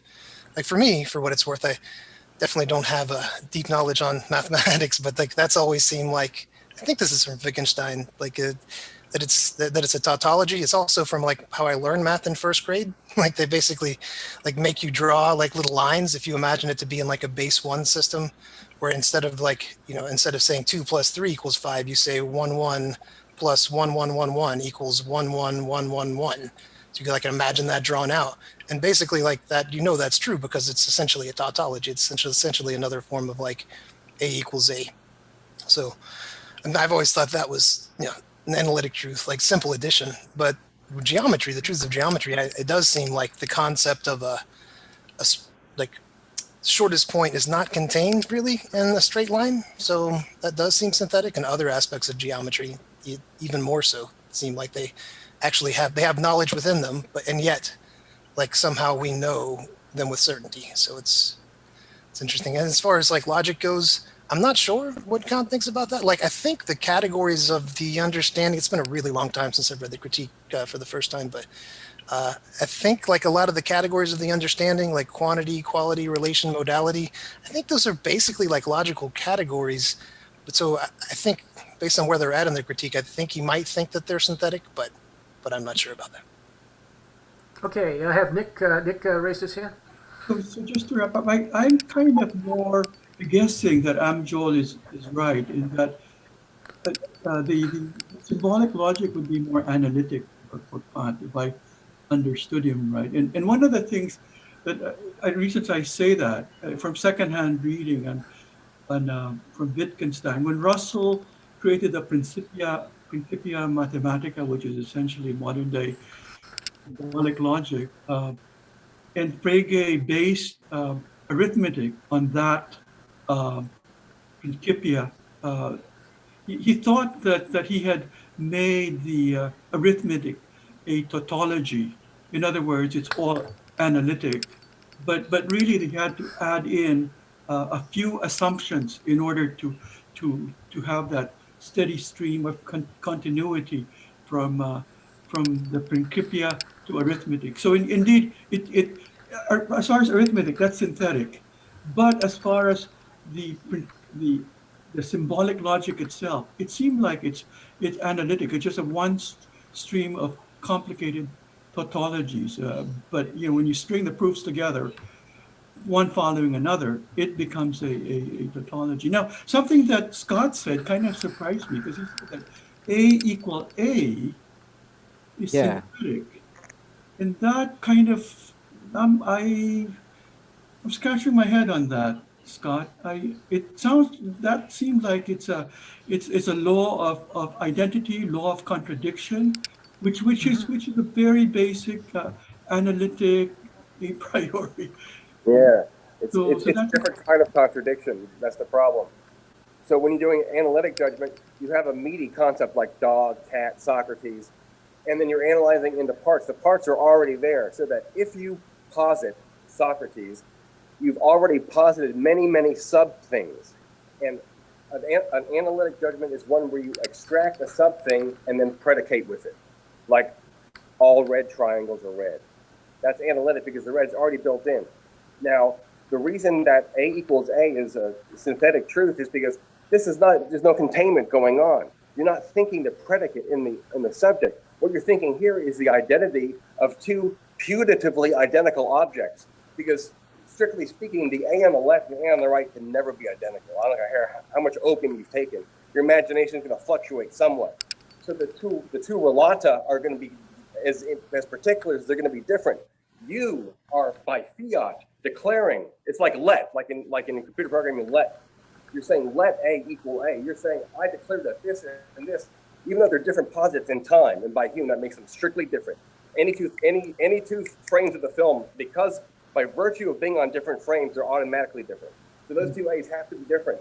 You are doing it through an act of construction. And remember, Kant defines synthetic as anything involving space and time. For Kant, numbers are cuts in time. You're letting time pass. Time for him is an inner, he calls it inner sense. So you're letting your viscera vibrate. And as it vibrates, you're cutting. And you see the cuts falling down through time, and you accumulate that into a line. And he says that literally, not metaphorically, literally time is constructed through the act of line drawing, and it arises as a one-dimensional line. It inherits all the properties of space. Left and right and before and after are isomorphic. So the point of all this is, if you draw symbols on space, it's parasitic on space, and you're doing operations on symbols in space. A equals A. And think about long division, for example. This is very space dependent. If it's space and time dependent, it's synthetic. And because numbers are cuts in time, all numbers are synthetic. So arithmetic, it has to be synthetic. I've got Jason Peng next. Yeah, I think everybody talk about the synthetic and analytical. I think the good example I would like to think about is the triangle, right? If you say triangle has 3 sides, that's analytical, because basics, the triangle from the statement, triangle must be, have 3 sides.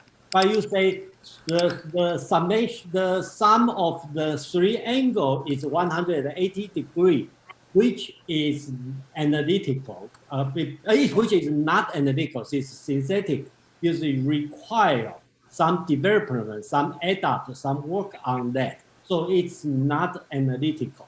And I think Kant probably not make very clear on what's analytical and what is synthetic. But more importantly, he want to focus on something called transcendental, which is a priori synthetic, right? So another example is say we talk Socrates is a man. All men are mortal. So therefore, Socrates is mortal. So this one is is not analytical, but the total statement is synthetic. But it's not a priori synthetical, right? Because you need to know from the empirical, all men are mortal. So the point here important is what is a priori, what's empirical. I think that's the whole book Kant is going to focus on. Okay, I have Grace, Scott, then Stephen. Yeah, I think the comment that was just made was a very good one, because as important as these distinctions between synthetic and analytic seem to be for Kant, I think it's important to not get bogged down in that, considering that even to this day, we're having a lot of, and I think this discussion about symbolic logic has really quickly brought to a head how the distinctions between analytic and synthetic they break down at a point, right? And I think that this is one of those places where the distinctions break down and become muddied, and that's why we still are kind of, philosophy is still discussing the degree to which these distinctions even matter. I think like going back to the comment that was just made about, the importance of a priori knowledge, kind of trumps a little bit for our purposes, at least for what we're trying to do here, the distinctions between analytic and synthetic. Yeah, I agree with that. The Kant's discussion of a priori does muddy the waters a little bit, and that this discussion has done a very good job for me of clarifying distinctions between synthetic and animal knowledge. List is Scott. Oh, okay. Yes, all right. David Jackson made a comment earlier, and so did Jason Peng. It was this issue of, isn't it kind of like if I define the thing, whether a judgment is analytic or not, depends a little bit on how I define the thing. So if I want to be really anal, I could say the triangle really only means 3 angles. I didn't say sides. And in that case, you would have to make reference to what Kant calls a third. Normally, the principle of contradiction is the thing that links necessary. All men are mortal. So mortal is built in a man. I see that if I say not moral, that there's a contradiction, it's violating the subject, and so the PNC. But so Kant's saying there's also invariant relations that aren't just dependent on logical impossibility, they're dependent on other things. And these are things like Euclidean space. You can only do 4 right angles before you come back on yourself. That's unique to Euclidean space. So if you have to make reference to the thing, so if I wanted to be anal, I could say let triangle mean really 3 triangles. Then the sentence, all triangles have 3 sides, would be synthetic. And actually Graham Bird wrote articles talking about this. He thought, are these synthetic truths actually covertly analytic? We're just not really that sharp. Could it be that we sometimes assume occult concepts when we posit things, and then later on we extract these occult concepts and say, gee, it's synthetic. Look, it's synthetic. No, actually, maybe you prejudged it in there to begin with. So that's a good question. And of course, Quine is famous. Quine is almost only famous because of this observation, right? He says we have to look into the world to see that there are bachelors, and they are unmarried. So this whole idea of essences is very problematic, because it could be that we choose essences. But doesn't it bring the concept of definitions into it? In other words, we call a triangle because it has 3 sides and it has the word tri in it, which means 3 angles. So by deduction, it has 3 sides as well. So isn't this? It could be equally said that this is both a synthetic deduction, but it's also something that requires analysis, like you said, the law of thirds or whatever it is that a mathematician would use to prove that the calculus behind the geometry of triangles is provable. It requires to prove the calculus of triangles.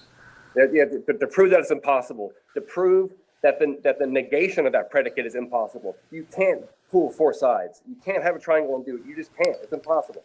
So they're always looking to logical impossibility as their standard for necessity and a priori. So Kant is elevating geometry and algebra and arithmetic to this level of impossibility. Yeah. Cool. Next was Stephen. Yeah, I was just going to refer back to my experiences. I became fully ego conscious when I was about 5 months old. Now, the interesting thing, that was by saying fully ego conscious, I mean the acquisition of episodic memory. Prior to that, I do have recollections. For example, I recollect being in the baby carriage. The interesting thing, if I looked at a tree, I didn't have a concept for it. I didn't have a concept of trunk, branch, twig, so it just looked like a blur, a conceptual blur.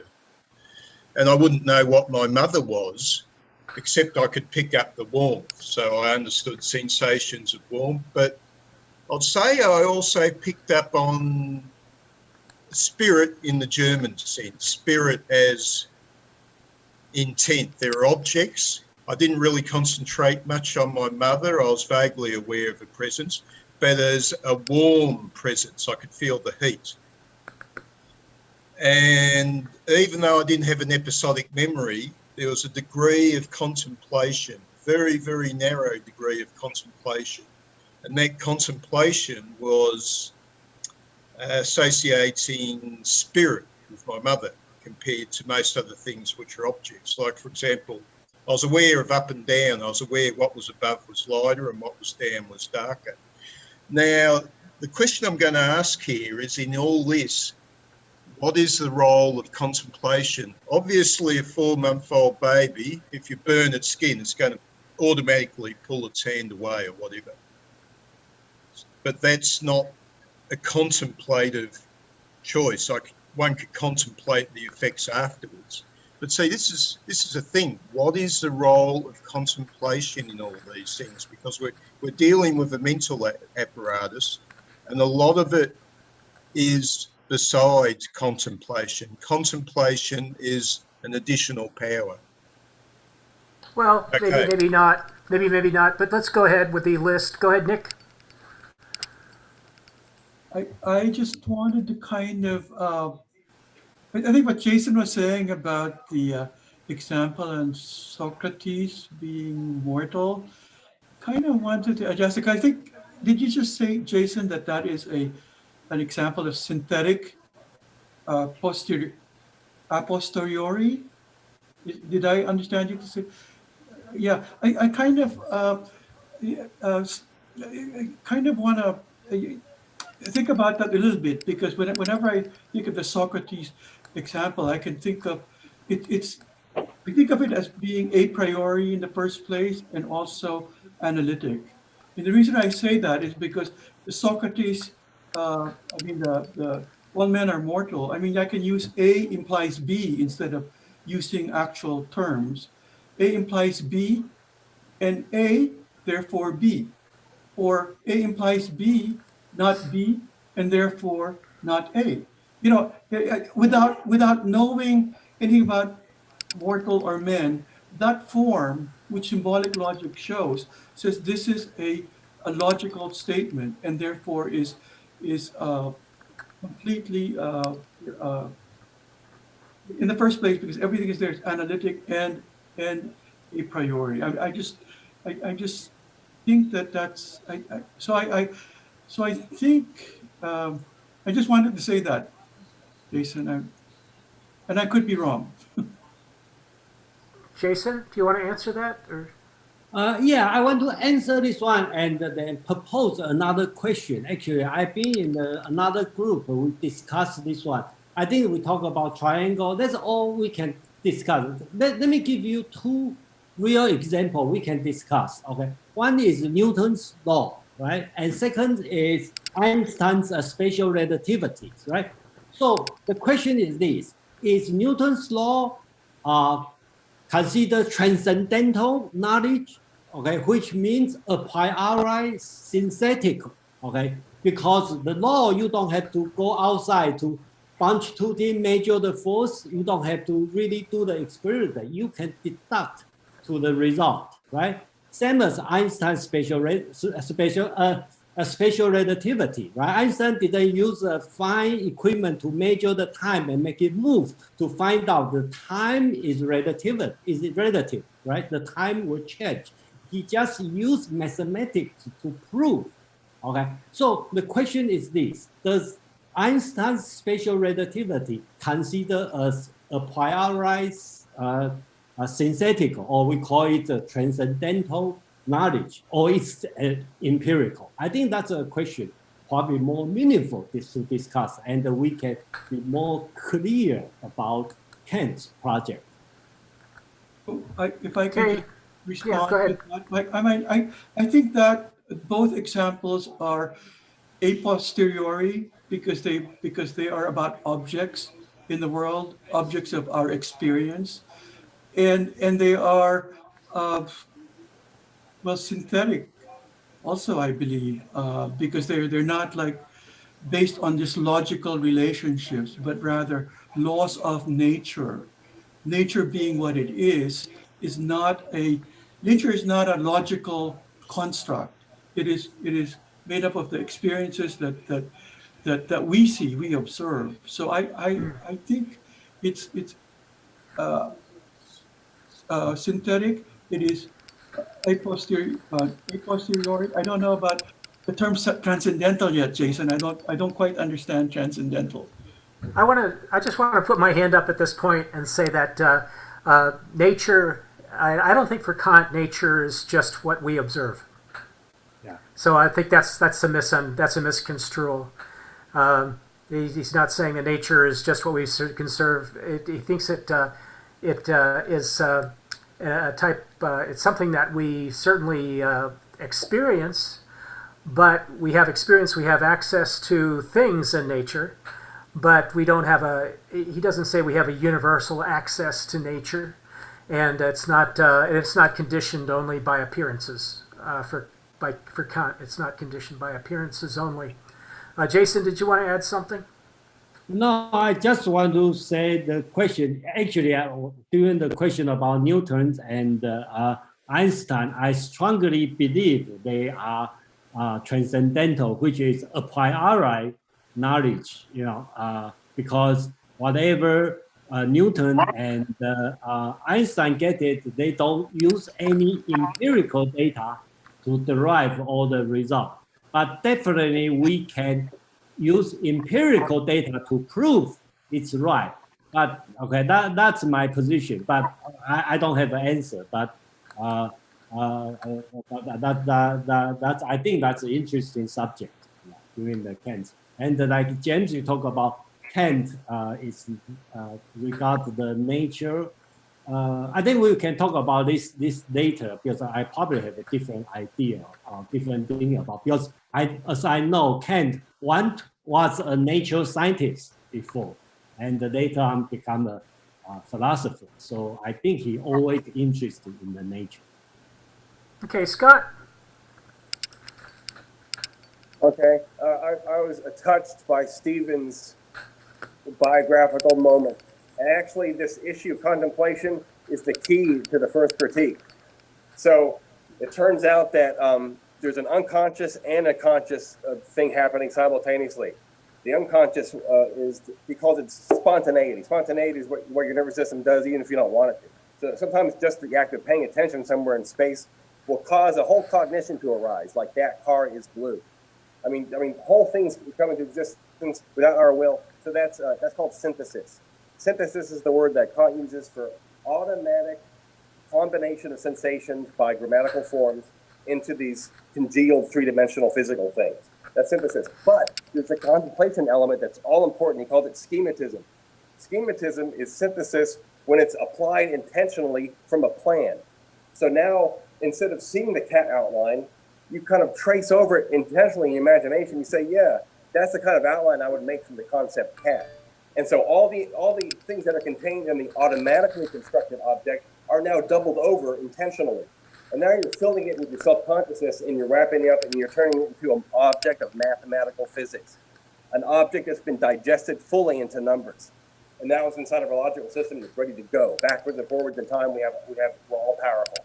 Okay, actually, Nick, only the axioms of Newtonian physics are synthetic a priori for Kant. In fact, what Kant is doing is he's listing the presuppositions necessary for the practice of analytic geometry and Newtonian physics. Newtonian physics is the physics of analytic geometry. You got variables that are over space and time, which allows you to calculate things as they evolve. So it's only the conditions of doing analytic geometry that are synthetic a priori. And there's a difference between Einstein and Newton. Kant would only have Newton as being transcendental because transcendental means necessary for self-consciousness. It's a very special term. So I know transcendental has lots of uses, but in Kant, transcendental only means that space and time is being stitched together like this rather than like that because I have to be, where I am the epistemic subject. So if I'm drinking pixels into sentences, then transcendental conditions are being met by everything in the world that's come in through that filter. So a transcendental just means at the end of that synthesis, at the end of the synthetic process, I'm the top of the cone, and I have a kind of a super unity where I feel like I have one consciousness over all the pixels in space and over all the episodes that make the substance as it goes through time. So all the parts of it are together in me. So that's what transcendental means. It's a very special term. It just means necessary conditions to the possibility of self-consciousness. Okay, Hunter, you're next. And George, did you have your hand up? No. Okay. Oh, man, Go ahead, I was Hunter. merely raising my glass when Scott there said if I were drinking. I said, well, I can. Oh, cheers! Cheers. No, man, this is mind blowing. But I'm trying to grapple with. Because we keep flowing through these states of synthetic and analytic according to how we're observing these arguments, and I'm just trying to figure out, like, is anything truly a priori? Like, I mean, I'm struggling with that. I mean, because the notion, because everything is attached with this bias, and so I mean I'm like, man, I mean I can't even put it into words really. This is all new to me, but it is anything like you in regards to Newtonian. Well, that was only one step in the direction of understanding, and what would Kant think in the years of Einstein as his definition of a priori?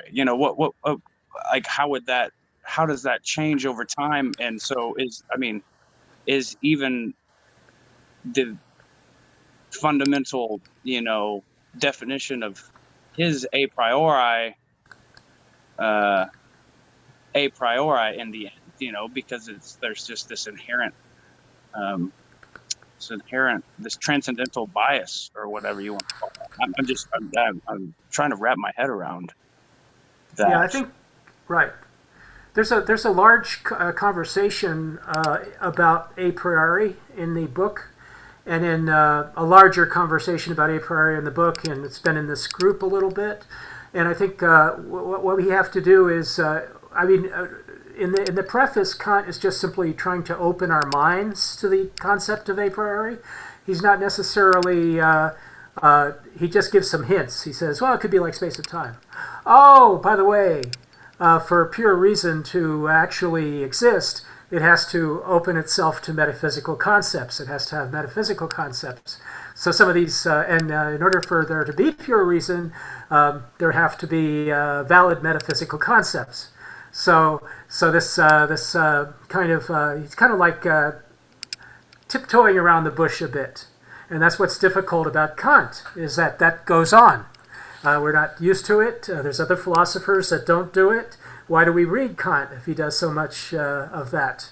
That's my crass opinion. Sorry, everyone. Next on the list is David S. Yeah, Hunter was saying, is there anything that's really a priori? And, Kant gives a warning that you're going to have some fragments of things that you're putting together in your propositions, some experiential, some intuitional, some sense data, some things that you're using because you're using your imagination, and it's not out of nothing. It's out of having the ability to experience, which are the faculties you're living in the world. So, but there is a priori because you're adding to those something that is not in them. You're connecting them. There's no time in them. Hume crushed that whole idea that nature has time inside it, and we're just, he skeptically proves that that isn't a clear, reasonable way to figure out how nature works. So Kant has to answer that question. And we are definitely adding something to the fragments of experience by ordering them and seeing them as necessarily ordered. And that is being the true understanding of empirical experience of the actual physical world. And that's the question he's going to answer. If he can't answer that, he can't do his, so yeah, but not every part of the statement of the fact is without experience or sensation. It's all referring to sensation and experience. Gravity is about everything that can happen when you look at the world. It's about the actual physical world. It's not about, but it's mentally created. It's not out in the world, but it's truly a description of the world. As that's helping at all. Yeah, it seems to go back and forth, but he's trying to really bring this ping pong game down to a small match. It's like, and he wants to answer, and there's stuff outside of that. And that's where you're going to trip yourself with questions that lead you to nonsense. And he doesn't want you to do that without knowing it. Anyway, that's cool. Yeah. So, could I add a follow-up question, kind of? So, as an attachment to that, so this idea of dogma, is it more of this sense of the Kantian dogma? Is it more of a positive dogma that is required to maintain a position in order to be able to find something that is a priori, if that makes sense? Or is it more of a negative dogma that has to do with the non-empirical human view, or is it both? Right.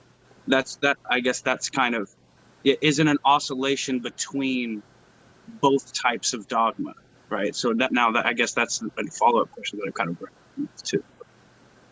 Interesting. Are you asking? Are you calling anything a Kantian dogma? I'm sorry. Are you calling anything in Kant a dogma? I think. Yeah, that's a question, David, and let's just check that off here. Kant calls himself a dogmatist. He is trying to perfect dogmatism, and in the preface he says that he talks about that. I wanted to get the quote, but there's that issue that dogmatism. First, there's the issue that the dogmatists are kind of like it's kind of like a scary bear, right? You know, the dogmatists are the ones who have sort of like put us on the wrong track by announcing religion and afterlife and all the various decisions that were made by metaphysics that have been proven wrong by science, or that are not really substantiable by argument, by clear argumentation to be dogmatism. Yet there is a dogmatism in Kant, and that's the idea of perfection, that he wants to perfect reason. He reasons that he believes that reason can become perfect, that we're going to have perfect reason in the future. In the future, we will not have so many disagreements about reason. Everybody will agree on the same thing because he has finally did the trick. And that's the dogmatism of 1780s Immanuel Kant. So I'm kind of like open for comments on that. Does anyone see this as just a style of dogmatism? Or is there any refutation available that this just isn't a neo-dogmatism, as Kant announced it in the preface? He says that I'm perfecting dogmatism. So that's the quote. So that's a partial quote, but he has a few sentences on it. Next to speak was going to be Grace. Go ahead. Yeah, so I wanted to respond to Hunter's question, is that anything really a priori, and I thought it was a good opportunity to kind of bring up the lecture. I don't know if anyone else listened to it or got a chance to listen to it, but the question for me like really resonated, not because of whether or not it's true that there is a priori knowledge, but because it gets down to like what we're trying to do here, which is figure out Kant, right? So as far as Kant is concerned, doesn't there have to be such a thing as a priori knowledge? I mean, if he's going to pull off what he's trying to pull off, which was the subject of the lecture, they talked a lot about what Kant was trying to do. There has to be, or maybe people would disagree with this, but doesn't there have to be a priori knowledge? If he's going to create that rupture between us and the natural world to kind of refute, or not refute, but create that breakage in the juggernaut that is Newton and the theoretical or pure reason that's taking root and kind of sweeping the continent at the time, wouldn't he have to, like, does anyone really think that Kant would have been able to pull off his rupture that he's trying to create here, his preservation, as the lecturer put it, of what was traditional even throughout his, he was very liberal or progressive in his views, but he also was very traditional. So, whether or not we believe a priori knowledge exists, don't we have to read the text with the understanding that for Kant's purposes, it does in fact have to exist? I think when we get into the first chapter of the deduction, the there is the question becomes, is there a possibility of a priori knowledge? So that's the first question that Kant sets himself off on, is this proof of the possibility of the existence of a priori knowledge. So that's why it becomes a thing. It becomes a type of an issue through the text. That's why it becomes an issue for text, or how it becomes an issue in the text. I would like to hear from David Jackson on that subject, though, but let's go ahead with the list. I have Daniel Sanderson next. Okay, so I wanted to mention that the lecture, and not everybody listened to the lecture, but I did listen to the lecture, and what I really liked the way the professor was explaining it was, what was at stake. And it's a wonderful heuristic here for reading and contextualizing Kant.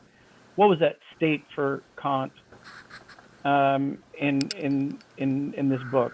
And then the second part is a question actually for Scott. You were mentioning on a priori, and you gave a distinction fairly quickly, which I was enjoying, but then you bucked me off. So there's a distinction between Newton and Einstein, and I think you're making the point that Newton represented an a priori knowledge, and and Einstein not so much. Could you clarify that, please? So Kant saw the Newton physics, the perfect mirror for the possibility of removing yourself from space-time as a subject, as an observer that can map space-time and even see itself in it and be self-conscious. So things have to be well-behaved in a Newtonian way in order for you to be able to distinguish your subjective route through space from the actual physical space. Like in Kant's example, when you walk through a house, it's not the case that the house is a temporal snake of bedroom, bathroom, kitchen. It's actually bedroom, bathroom, kitchen are in space in a particular shape, and they move past you as you move through the house. And Kant says, how is it that we're able to distinguish the subjective from the objective component here? Or how come I don't see house as a temporal series? Because that's how it comes to me empirically, right? Remember Hume? You're being exactly strict with what's coming into the film. You're getting a temporal sequence, but it's a spatial sequence. So it's always this ability to remove the self. So Kant thought that the Newtonian laws were the laws that prevented no leaping in space and time, no sudden jerks in change. Remember, this all comes out through the differentiability of the graph. This is built into the formalism. That's why it's so great. You can extract the metaphysics from the formalism, from the algebraic rules that things have to be differentiable, the curve has to be smooth. It's so incredibly tight. So Kant thought that this is the way the world has to be ruling in such a way that I can distinguish myself as an agent that navigates through it. And Einstein's stuff is just about how measurement depends on light. Light is constant. So things fall through time at different rates according to how fast they move along the hypotenuse. And that's not immediately necessary for me to pull off the key act, which is my ability to separate the I from experience to be like to be the lawgiver. The I is the lawgiver. So it's this weird. He wants to be humble and he wants to limit his speculations only to what is necessary for creating this parasitic epistemic subject. Because your ego depends on all sorts of knowledge synthesis happening. In fact, the ego is like the bouquet arising out of this perception synthesis. It's really a false bouquet. It's sitting on top. So he's really looking at how do pixels have to be stitched together in order for me to be able to say I am and I think. And actually it turns out to be that the structure of the I think is the S is P. I think that S is P. I think that this leaf is green. That is the shape of the ego. So he thinks Newton's laws are the laws that allow pixels to come together into the unity of the I think that S is P. Okay. We're back to Jason Peng. Okay, I'd like to change a little bit, change the subject about the dogmatism. I think that's important to me. I think that here in the I didn't listen the lecture, but I read the text. I think he separate two things, right? One is the dogmatism, right? And another one is dogmatic procedure. Okay, so he said that criticism is opposite of the dogmatism, and it's not all opposites, probably similar or were in the line with dogmatic procedure. And he defined the dogmatism as a pure cognition from the principle from principle reason from the principle, and the reason has been used for a long time without the dogmatic procedure, okay, of the pure reason. So I think he is talking about if you have been used the principle for a long time and never examine how or where the principle coming from, he called it dogmatism. But the procedure, the dogmatic procedure, is the one he is going to use for the pure reason. That's my understanding. I'm not sure it's correct or not, but that's my understanding about the Kant's idea about dogmatism. Yeah, the other thing that we haven't discussed very much is this idea of the two kinds of objectivity. We have the objectivity that comes through experience, and then there's another kind of objectivity that comes in deducing the unconditioned, and only from the unconditioned comes the thing in itself. So we will, I mean, at some point that will become very central to the argumentation. The second kind of reason, the one that transcends the prior argumentation of reason by the empiricists. Next is Joe Blumenthal. Yeah. Well, I was just gonna say that I've been trying to wrap my head around this a priori for a while, and it seems like like a lot of the examples that I find are just redundant statements, and a priori is supposed to be a way of attaining knowledge. So then it seems like how can you use language to form a redundant statement be anywhere in the realm of obtaining new knowledge? That I don't understand. Like green is a color. How is that new knowledge? It's analytic a priori, but how is that gaining any new knowledge? Well, it's not. I think that's one of the ideas behind a priori, is that it is already knowledge. By a priori, we mean that there's a word left out. It's knowledge. We know something a priori. So that's what he means when he says something is a priori. We already know it. And is it a tautology? You could definitely say those things about some things. You could definitely say red as a color is like a tautology because red refers to a particular spectrum range of on the visible spectrum. So yes, red is a color.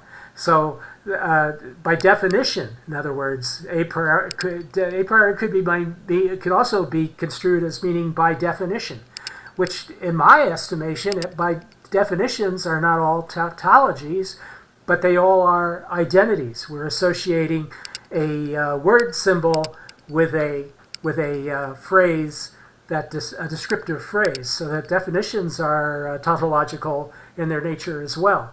So that's a big question in my mind. Can we extend the word a priori to definitions?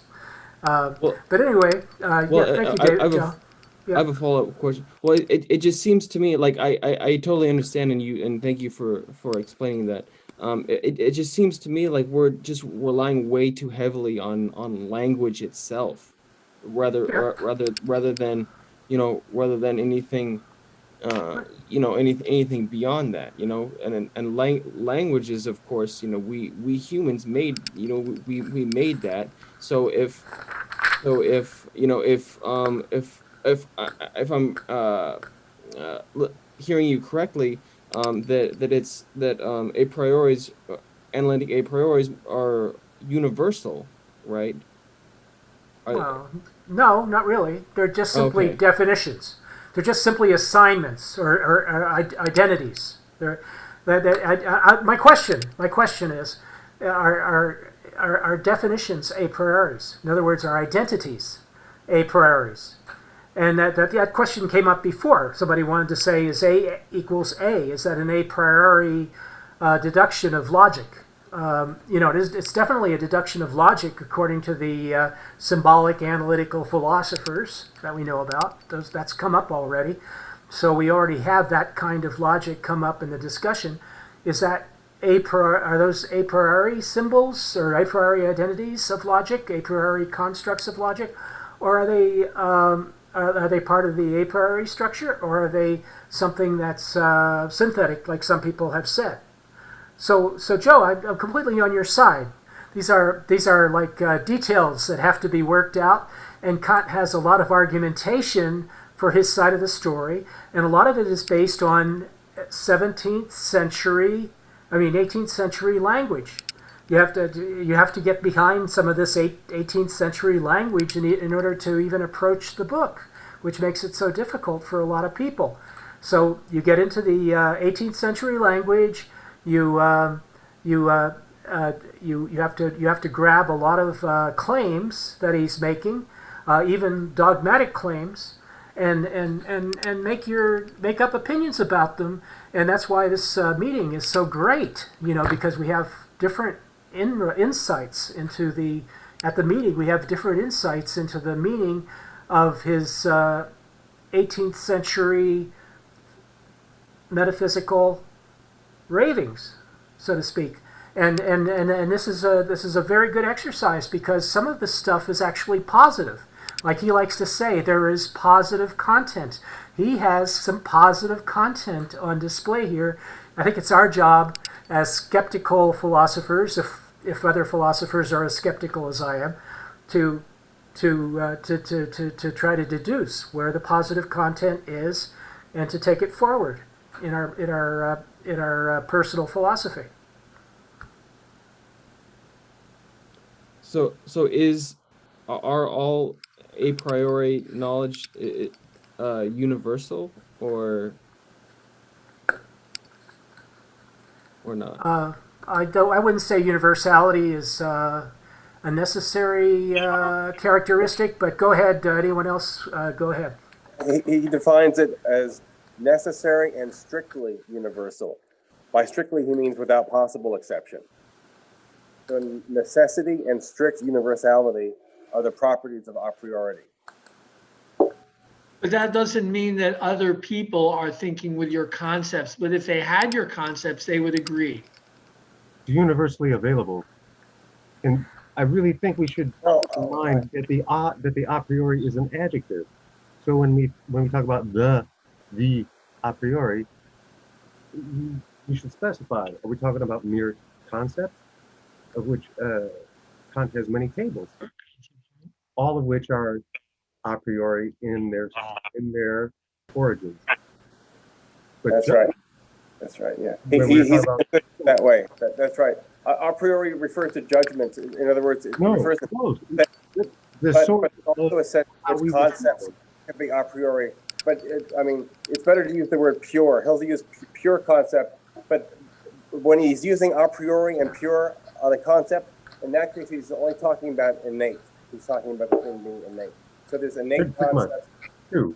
I didn't mean to say entirely no to what you said, except that a priori would be like a posteriori, the source of the concept we're now talking about.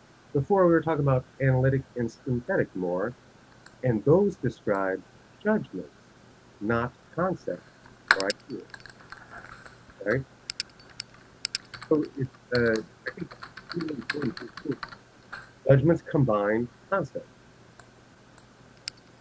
and only judgment constitutes that lofty status of knowledge, should they meet the demands of Kant's critique. I don't know if you could hear that, but I apologize. I'm sorry. I typed I had a dialogue open and it was making a lot of noise here. Well, I hope Joe got the point that Shauna had put. Go ahead. Well, actually, there is a priori knowledge that extends your knowledge. I mean, there are a priori judgments that extend your knowledge. It's not all look at a definition and get a sub piece of, crack bachelor into single. It's not all just in the original concept. That is an analytic a priori. Synthetic a prioris build things together into new assertions that you didn't realize before. That every integer can be written as a sum of cubes, 4 cubes, squares, whatever. So that wasn't part of the definition of integer. You got something new. Well, right, but I understand that if I may, I understand that there's a difference between synthetic a priori, which is new knowledge, and then analytic a priori. But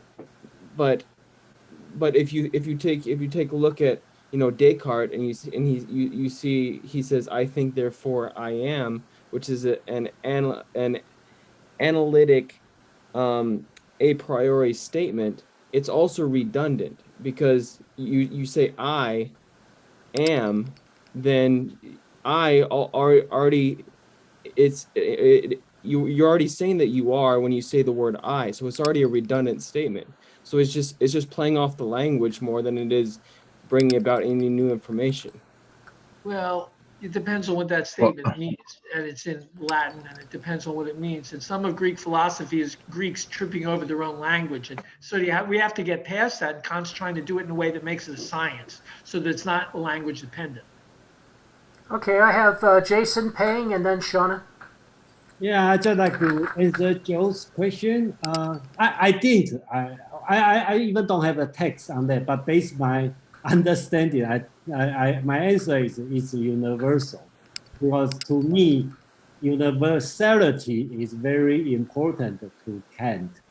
Just like Newton's law, Einstein's special relativity, it's universal. Doesn't matter you are Chinese, Japanese, Korean, or it's always true. Okay, if you don't know, that's you lack of knowledge, not because which is not, or you disagree. That's another different situation. But versus is posteriori, which depends on your experience. For example, if Newton measured the acceleration, his second law, and then we can argue you do it in England, and you do it 200 years ago, 300 years ago. Today could be different. I'm going to redo my experience. So in this point of view, I will argue when Kant talk about a priori, not only in the first critique, also in the second critique, he claimed it's universal. That's my point. Yeah, thank you. Okay, Shauna. Yes, well, I'm enjoying the discussion, and by way of summary, I'm kind of going to go back to what Grace had said, because I'm looking at, first of all, the thickest, most general concepts that I can get my mind around, and then it sounds like there's a lot of room for the specificity that people talk about, the different types of a priori information. But what I'm understanding it to be is this sort of sense of intuition that then takes shape out in the real world, but it's a pre-understanding, and that I think is really important, because I think Matt, the lecturer, describes it even best. Sort of, it's the explanation of the world, as it is his goal, and looking at, how does order come about and those kinds of things.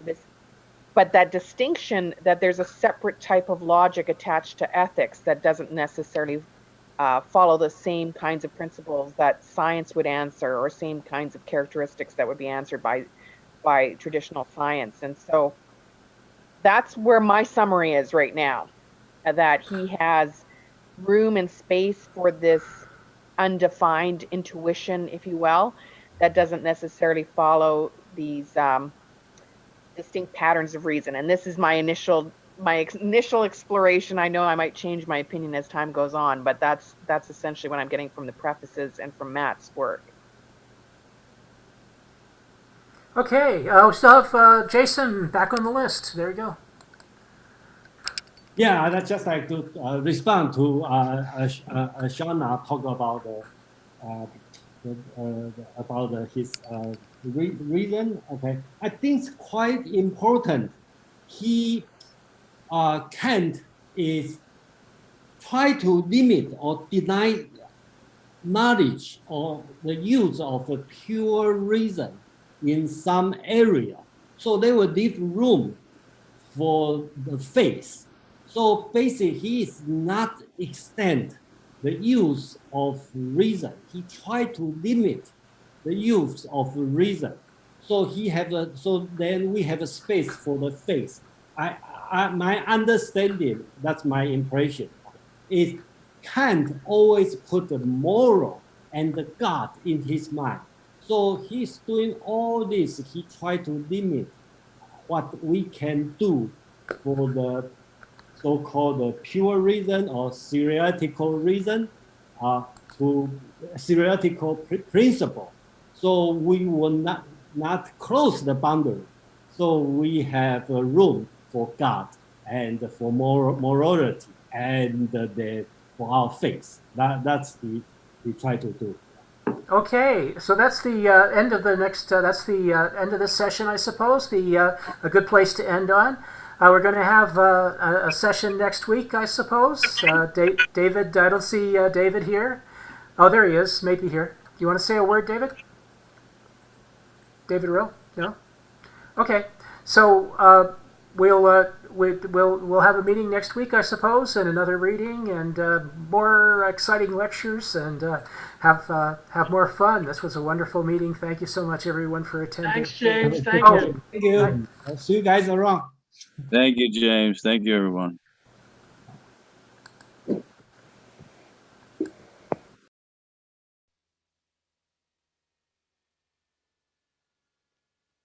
Do you guys know if we're going to rely on the lectures more so than the text itself?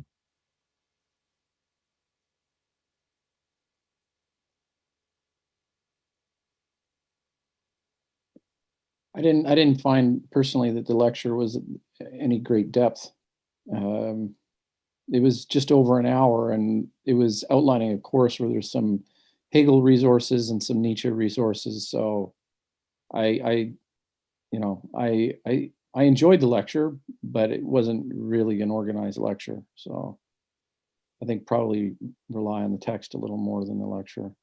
Yeah, the lectures are incredibly basic. They're helpful as introductory things, but that's why I asked if David intended to use the lectures more so as a guide for our series to get through Kant, or if we're gonna say like primarily following the text themselves.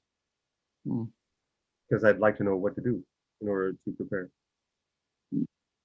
it seemed very text-based, at least tonight. But yeah, the lectures are real short, but they're like undergraduate. Like this one in particular is like, I think, an introduction to philosophy for undergraduates or something. So it's very whittled down.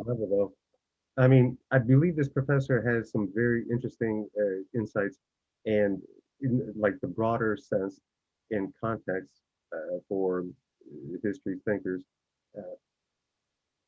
So that is because I've listened to a bunch of them, but he doesn't always go through the text in a systematic or just a systematic way. Yeah. I mean, he it's not like a delving into the. Is basically just like listing off. This is what you need to know. This is what you need to know. This is what you need to know, which is nice, but it's like very, in a way, like test-based lecturing. Not necessarily like discussion-based lecturing. But I like his style of teaching, but to go really in depth to anything, the text is totally necessary. Yeah. Not that he necessarily says so in his lectures, because he just like lists off answers for the test. but he seems great. Like I really like the lectures, but yeah, but I think the text helped way more tonight than the lecture specifically.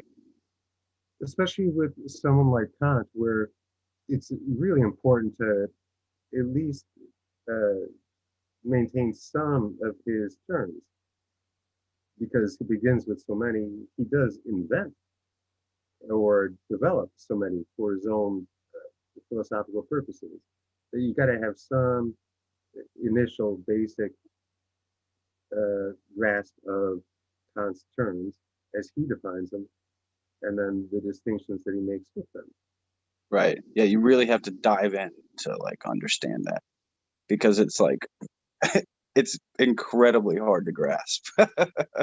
Well, especially if people are accustomed to ordinary American English language, and for all these years later, I still sometimes feel the need went around Kant interpreters, Kant fans, um, words like experience, Right. intuition. He does not use them in the ordinary sense that we do in ordinary American English, or even Right. philosophical English. Right. I mean, and that definitely helps having all the footnotes and whatever the original terms that he was, ding on sick. It's like that's knowing. It's like to say a thing in itself, like, yeah, that's a pretty close translation, but is it how good is it? And some of these other words I forgot but there are like different word, whether they're in Latin or German, that are translated essentially into the same word. I can't remember if it was experience. I can't remember what, but Experience is the worst, because while he's trying to concede something to the not yet dominant empiricism of Hume, but he recognizes it. Experience, the big difference. I mean, for him to define experience as limited to only that which originates through our sense organs, that's not what German speaking idealists and his tradition would say. right. So now I always have to qualify with air quotes experience, but that's where the Erfahrung and Erleben comes in handy, like lived experience versus sense experience. Right. Yeah. So the text is great. But the terms are tricky. They really are, because if anyone sets it aside for a week, words like they come up early in the transcendental aesthetic. Aesthetic, totally different than how we meet it ordinarily. And so goes with intuition, which he limits to basically sensation. Right. And that's counter to how we ordinarily mean that word. Right. Intuition. Yeah, exactly. Yeah, it's interesting. I mean, there's so much to chew on. That's for sure. Good stuff, though. Oh, it's great. And always relevant, no matter who discovers what or theorizes what. I consider Kant to be the last great relevant philosopher, relevant to all philosophical thinking since. It's fantastic. This is all brand new to me. Kant is maybe not brand new, but It's exceedingly complex because he's such a good, thorough, meticulous, self-disciplined Prussian boy. yeah, right. But fortunately for us, as was mentioned, he does repeat himself a lot. And in his repetitions with slightly different language at times, it does help either remind or cultivate those most basic aspects of his thinking. For sure. I think it shows it's embedding a sense of this sense of aspiring to find pure reason, or this scientific sense of his background. It's embedding that within the text, right? He's constantly Science is another problematic word in translation because Wissenschaft is not at all limited to natural science. In the heavens, wow, nowhere near the constraints of modern scientific method by natural science. Science is, Wissenschaft is basically organized knowledge, organized around principles. So he has a science of theology and science of anything you want, so long as it consists of knowledge that is organized, meaning the knowledge claims within it relate logically, coherently to each other. Interesting. That's what Wissenschaft is, and organized knowledge, Wissenschaft. Knowledge organized around principles. Principles of how you attain that knowledge. Yeah, interesting. Yeah, it's very specific.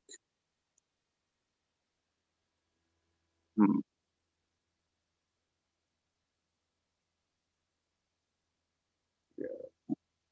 Well, this is incredible. We got a lot to chew on. Well, Nice meeting you, George. If this is session 1, I don't know how long this series will go, but it seems like you guys are off to an enthusiastic start, and I'm sorry to arrive late for it. So I'll see you guys next time. No worries. What are you saying, David? How many? 7? 7 on account? All right, silent boy.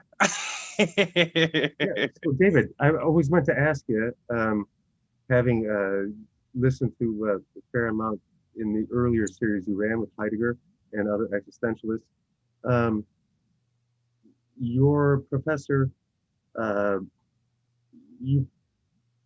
sure there's more to his classes than just audio recordings, and some of the excerpts that he selects, right? Did you find him most helpful on one or the other? Or was he just so very well trained that he could teach to so many of history's greats?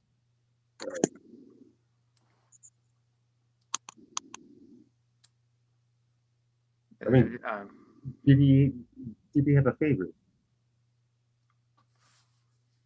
Was it Heidegger that you began with, or any of the other existentialists like Camus, which a lot of us really appreciate too? No, he didn't. We didn't cover Camus. I thought he mentioned them in that course on existentialism. Might have been mentioned, but it's not like we read The Stranger or anything. No. No, and I never got the purple book, so that was a little confusing at first. But no, the existentialism class was Nietzsche, Heidegger, Sartre, Emmanuel Levinas, Deleuze. That was pretty much it. Yeah.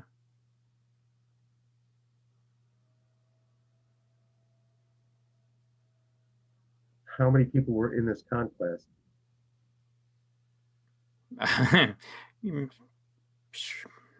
Guess it was about 35. No. There were about 7 of us on my first Kant class, and most were grad students. And we only got through the prolegomena. Yeah. For as extensive as the syllabus was. Well, this is only going to be. Yeah, I'm pretty sure this is only going to be 7. Is the reason the reason this class, because this was much larger than the existential series that you put together, at least, but that was because that was the Austin philosophy discussion group. This one's the Seattle one. Have you seen like more people migrate to a particular section, or is it all the same link in the discussion, like, and they're just on the different groups on Meetup or whatever you're doing, like, is it? But there's you lost me pretty much from the beginning. I don't understand what you're saying. Is your audience growing for the series that you're basing on your professor's courses? This meetup group? Is your meetup audience growing? Oh. Yeah, I think we got up to like 33 people at one point tonight, didn't we? But I mean, it's the first class. I mean, as we continue, I don't think we'll get that many people coming back. But yeah, I think the Heidegger run was pretty popular. Yeah. You know, 30 people or so. But yeah. We ended up with like what, 12 or something like that at the end. Yeah, by the end you had like 12 diehards. People drop out. Yeah. It's interesting how the structure changes with that. Yeah. No, but what confused me was you said this was through the Austin group. No, that's not the way it works at all. And now it's through the Seattle group. No, I don't know where you're getting that idea. Oh, that was just how it was. That's how it's. I was curious because the way that it itemizes it when it, like, because there's the Austin one and there's the Seattle one and whatever, and they each have their stuff. But I was curious if that was all so it's just basically the same link that's posted on all these different. Yeah, it's all the same. Okay. Yeah, I wasn't sure. Yeah. It is cross-posted at Seattle, Portland, Toronto, Chicago, right? It's all the same. Yeah, it's about, I think, 18 different groups. 18. Okay. Oh. Okay. Well, I guess this virtual consortium is what?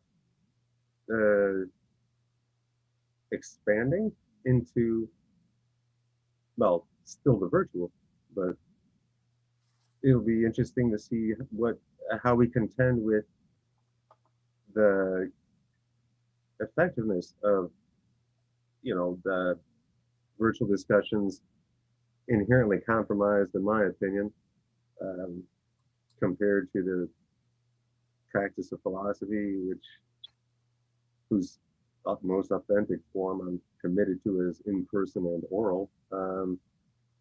How we transition from post-pandemic in a way that still includes all interested folks.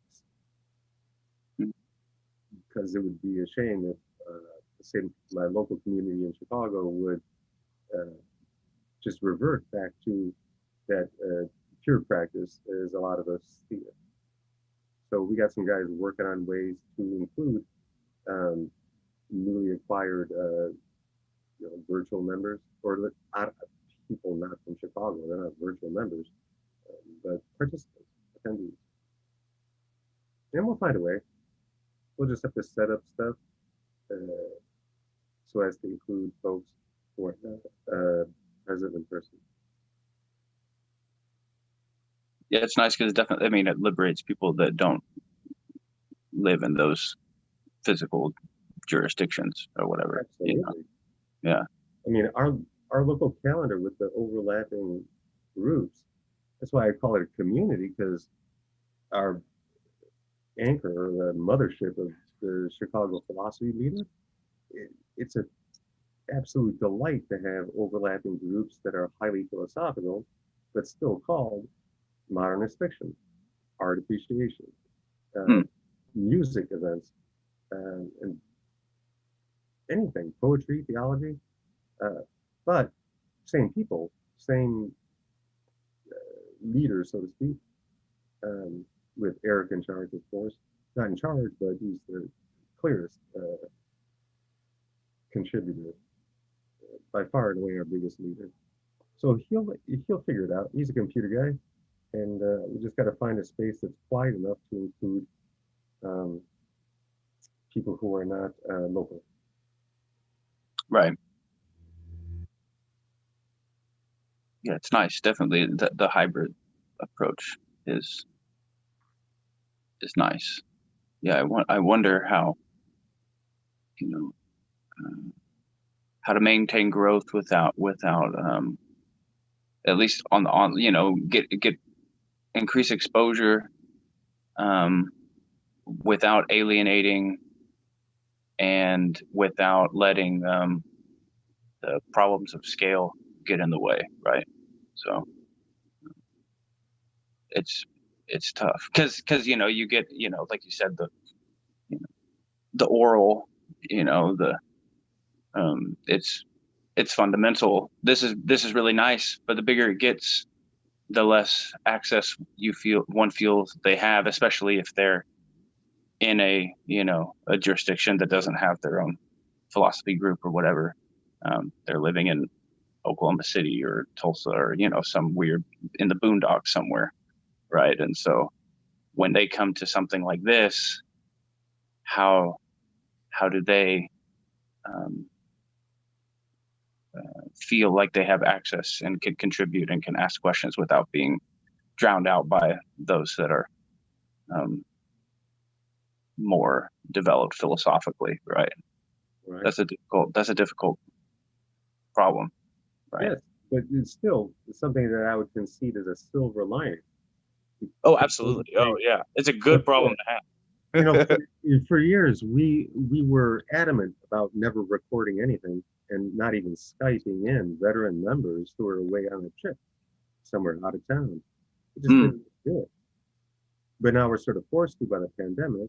We realize that there are non-pandemic reasons for operating online. Right. People who are interested but cannot be present in person. Right. Right. And I trust Eric and others to find a way to do it effectively, even if the remote aspect must involve some compromise. It's still a positive silver lining in that people could attend and participate in some way. I'm optimistic we'll figure it out, and I don't feel so optimistic that I don't feel cheapened by compromising the pure notions of philosophical practice, because that's really all I care about.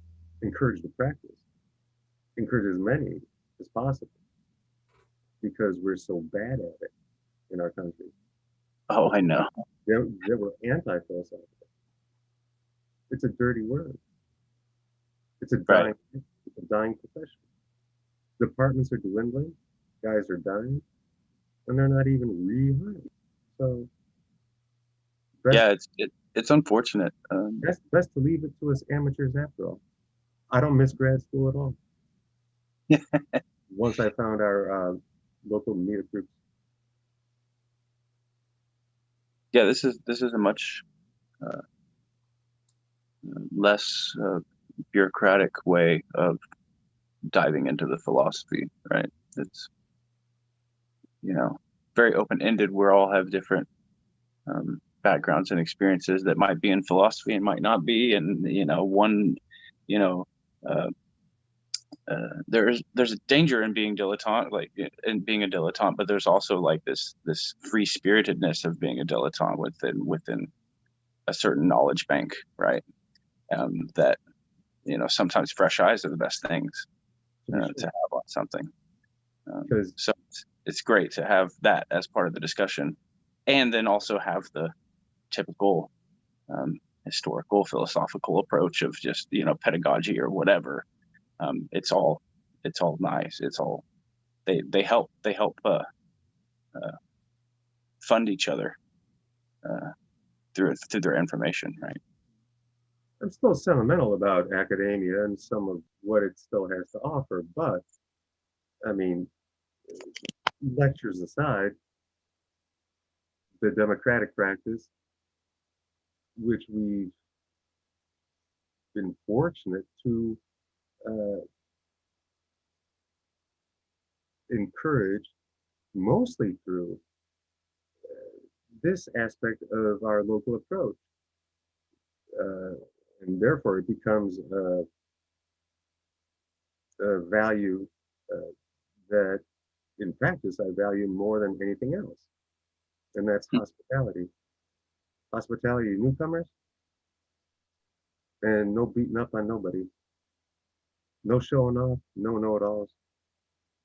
Everyone's welcome. Right. Right. Exactly. This isn't a closed club. You know, you don't have to check all these boxes off in order to get to the meeting in order to learn something, right? You just do it.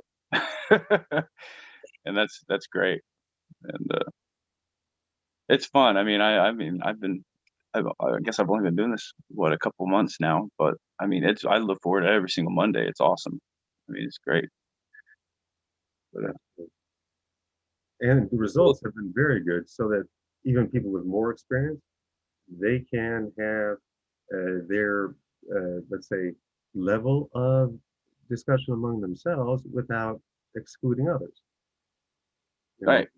They speak to each other or communicate outside of discussion proper, and newcomers can approach veterans outside of discussion proper and follow up with questions if they're hesitant at all to ask something more remedial. Right. Yeah, I think I think the people that probably gravitate to an activity such as this tend to be the non-egoic person of the systematic way of thinking, right? And so naturally, I mean, I'm sure, like, if you come to one of these discussions and you disagree, like, you disagree with the process, right? You're just not gonna log on. But thankfully, um, people like James, people like David, like um, they're great at maintaining a heightened sense of knowledge, but very willing to not berate berate and belittle, right? But they're accepting of any questions and any and then don't write it off as just, oh, you're just, that's a waste of our time. They entertain any and all sorts of questions, right? And that's Right. fantastic. It's fundamental to the success of a program like this. The best philosophers take all comers, and I cannot say how much people with non-philosophical backgrounds have added to our local community.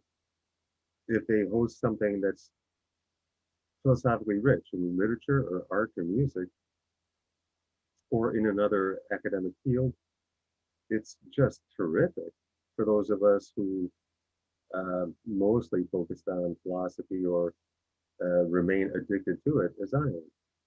Oh yeah, it's amazing. I mean, my background's in architecture. Yeah, I mean, it's fantastic. It's art theory, you say? Architecture. Architecture. Well, that's kind of an art theory. Yeah. Yeah. Yeah. In a way. Yeah. We have architects. It's terrific. But yeah, it's very interesting to see because I mean, in architecture, the infatuation is with postmodernism, right? And it's really interesting to see the philosophical theory behind the architectural practice of today through philosophies from all different times, not even just through postmodernism, but even in postmodernism, how postmodernism within architecture isn't the same as postmodernism within philosophy, and how those might liberate each other, right? And help expand each other. I mean, it's fantastic to, to be new to, I guess, educated philosophy, quote unquote, right? Um, versus just thinking philosophically, right? It's really nice. But I could only have become addicted to philosophy if I were free enough as an undergrad to double major in art history, because the truth is something. truthiness, but balancing it with beauty. What a luxury in our society. So, yeah, I was just going to say that I'm not the first one to suggest that we Americans tend to be like any prosperous society, somewhat narcissistic, and maybe newcomers will find the more contemporary versions of basic philosophical questions to be more interesting than how philosophical systems or beliefs or uh, pioneering concepts even were employed in other fields like architecture.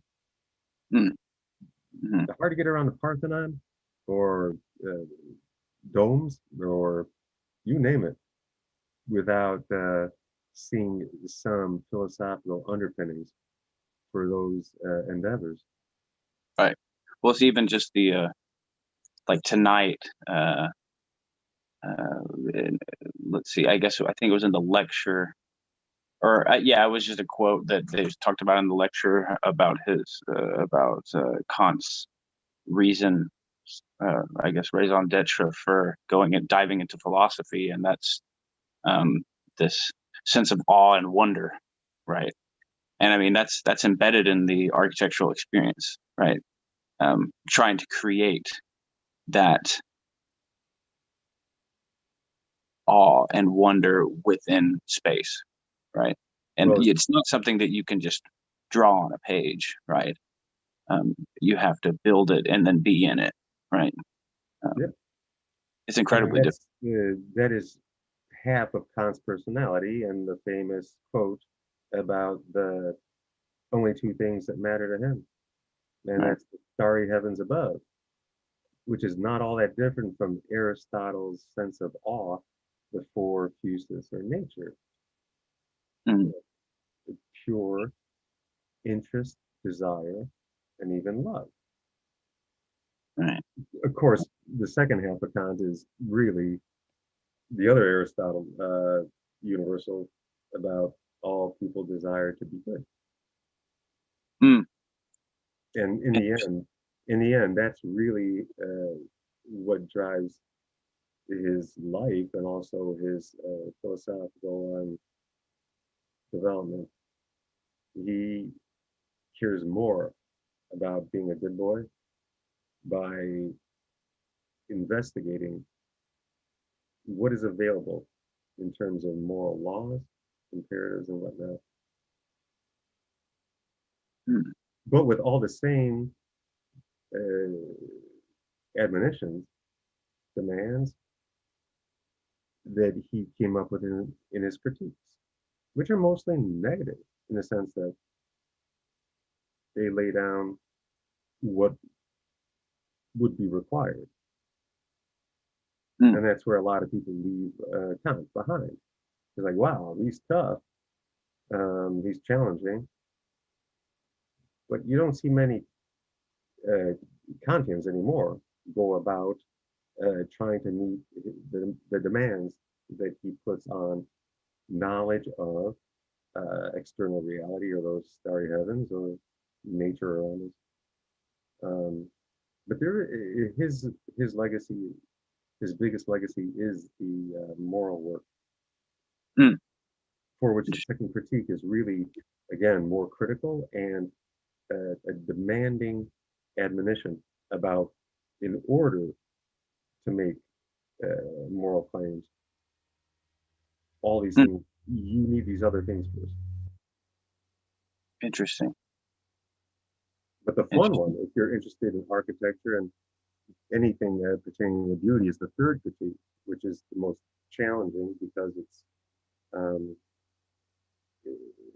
more involving of the great, more of the human constitution and our various faculties and their interaction. Interesting. The free imagination and understanding, the desires of reason, some of which are irrational, but it's the most difficult, but also the most rewarding. I mean that could only be more difficult because those things are highly subjective, right? Is there, you know, can there be, and it's like the question I asked earlier, like even just with logical things, can there be anything a priori? It's like, well, especially with something aesthetic, like, you know, could there, like, if there can't be anything logically a priori, then how could there be anything aesthetically a priori, right? And so the waters are very muddy. I mean, without reading it, of course, but it seems to me that those waters would be extremely muddy, and therefore extremely difficult to understand, right? What we are given by virtue of being human outside of our sense organs, namely the a priori, when it comes, you'll see, if you haven't already, the second critique, very little. People want him to say more about what we ought to do, but he mostly says things like previous wise people, not much. But he does say something about what we ought not to. But as goes the experience of beauty, he does a very innovative work in distinguishing the sublime from the beautiful and clarifying beauty and nature from human artifice or art. And it's terrific. And therefore, not at all surprising that it is also mistaught from people who want something in particular from him, just like they want something in particular from him ethically. Right. And their second critique is horribly mistaught. That's why I always love coming back to the first critique. Because people don't bother with it too much anymore, but it's really the critique for thinking. And for anyone who aspires towards knowledge, doesn't have to be natural science or any field in particular. Interesting. I'm trying to think. Is it Hume that also talks about beauty? Is that Hume? Hume has a great deal to say about beauty, but sometimes it's just about Parisian whores, because he'd like to have a good time. Whereas Kant was just so self-disciplined. Terrific. Interesting. Yeah, I'm gonna have to. I can't remember what else, but it'd be interesting to compile each philosopher's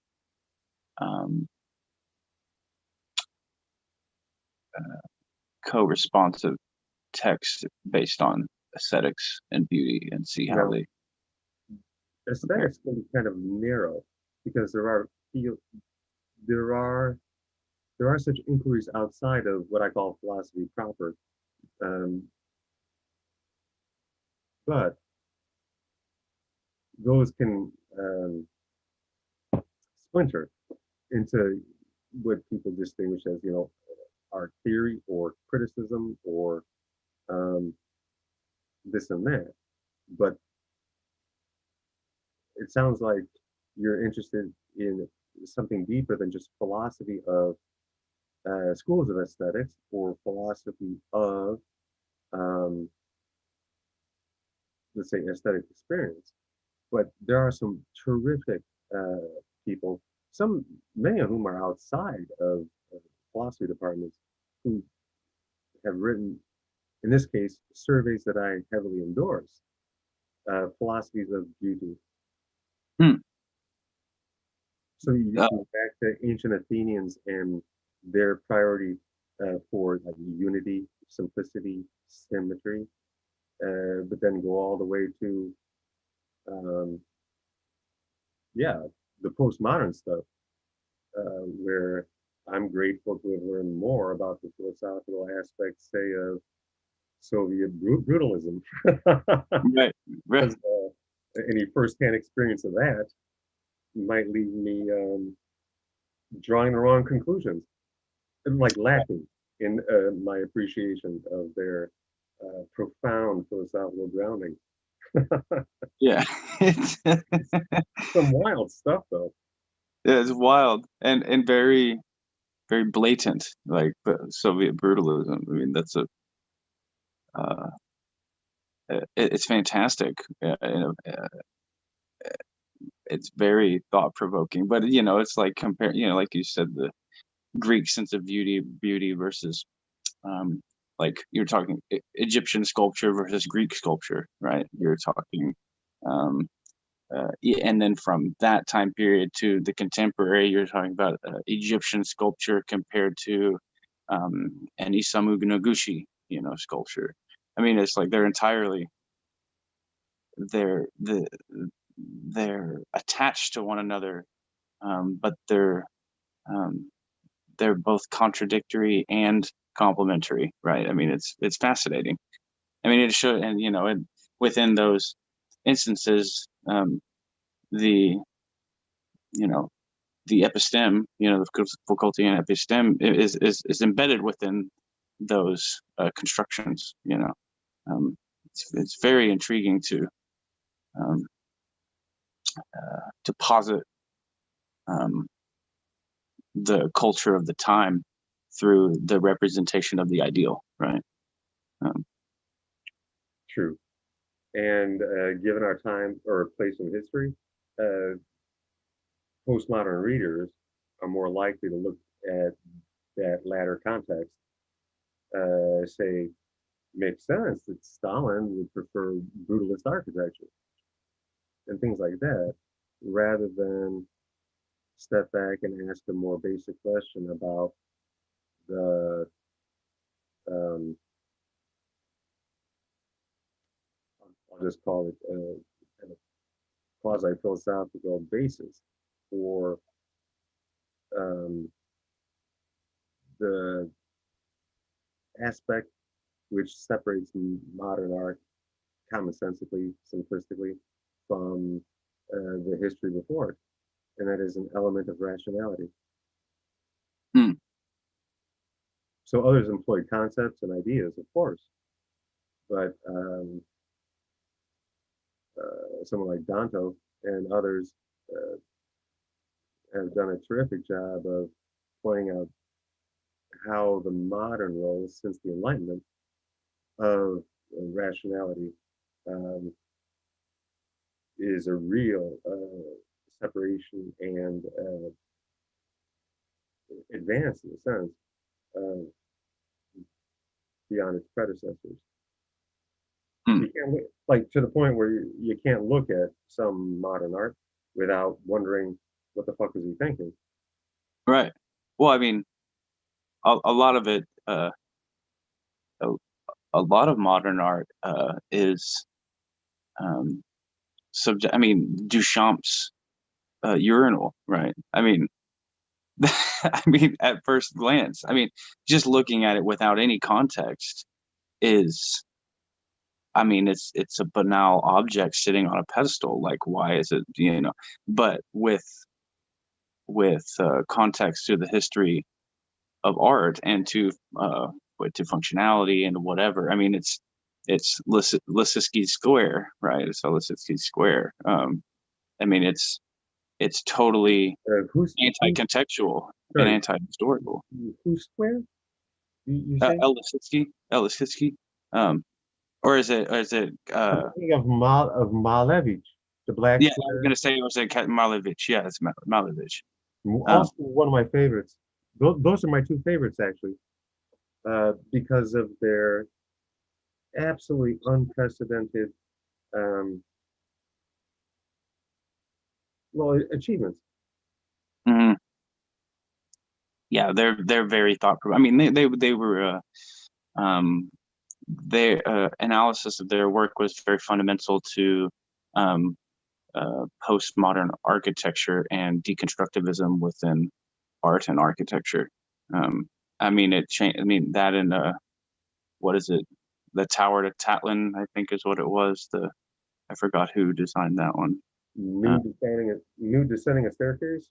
I don't know, but I think Malevich's squares, black square mostly, and Marcel's urinal that is really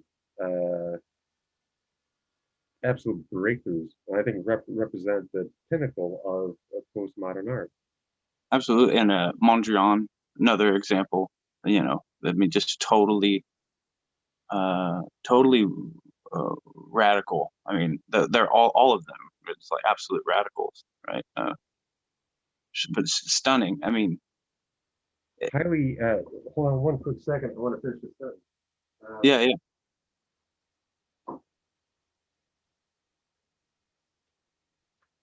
That even if, according to some many fine interpreters, you know something's modern if you feel the need for a manifesto to go along with it.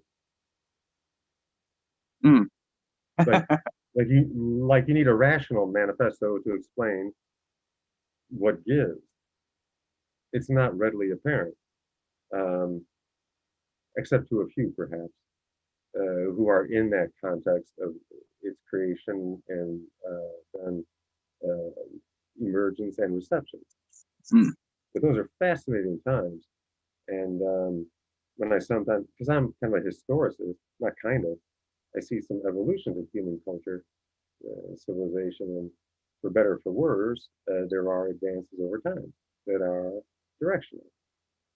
And it's not limited to, but it's analogous to evolutionary thinking in science. It's been around forever, at least beginning of Renaissance, that history has a direction. And again, like it or not, it's moving. Right.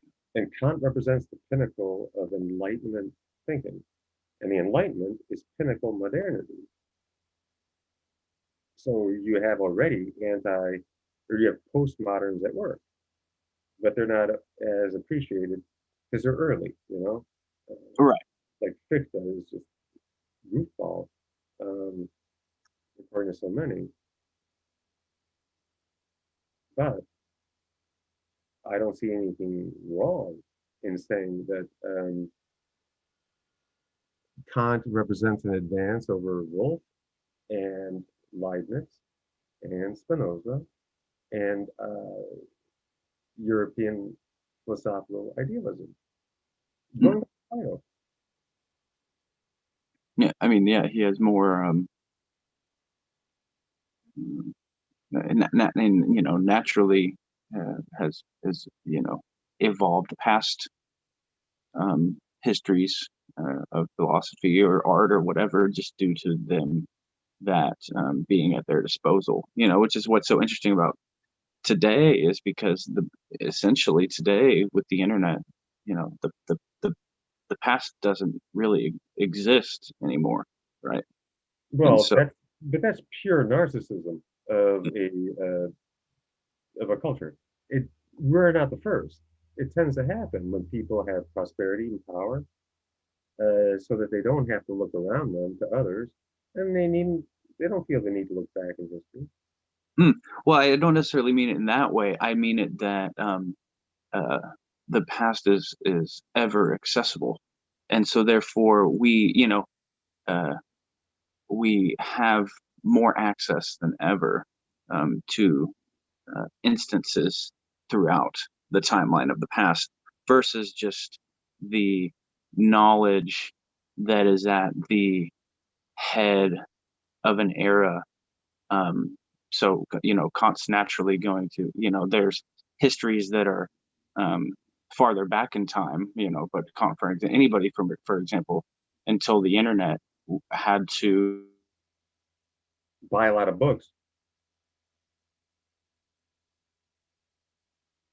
at the highest institutions or whatever they were, and couldn't look at everything as a whole and pick and choose through the vast repertoire that is all of knowledge, which is what we see nowadays. which is very like to your point, can easily breed narcissism, as we've seen today. I mean, it's this double-edged sword of being able to use the internet as a hammer, in a Nietzschean way, or to use it as a tool to create the ultimate narcissist, right? And it's both scary and liberating, right? It's both beautiful and nauseous. True. But the narcissism I point out is always just limited to an attitude towards the past mostly, or to contemporaries that that one feels insignificant. Yeah, it comes with empire. I mean, art needs a patron. Best known art emerges in prosperous societies with usually imperial qualities. Right. Yeah. I mean, the Medicis is a perfect example. Like if it wasn't for the Medicis, Raphael and Michelangelo wouldn't exist. Right. But it's it's through this trickle down artistic So capability.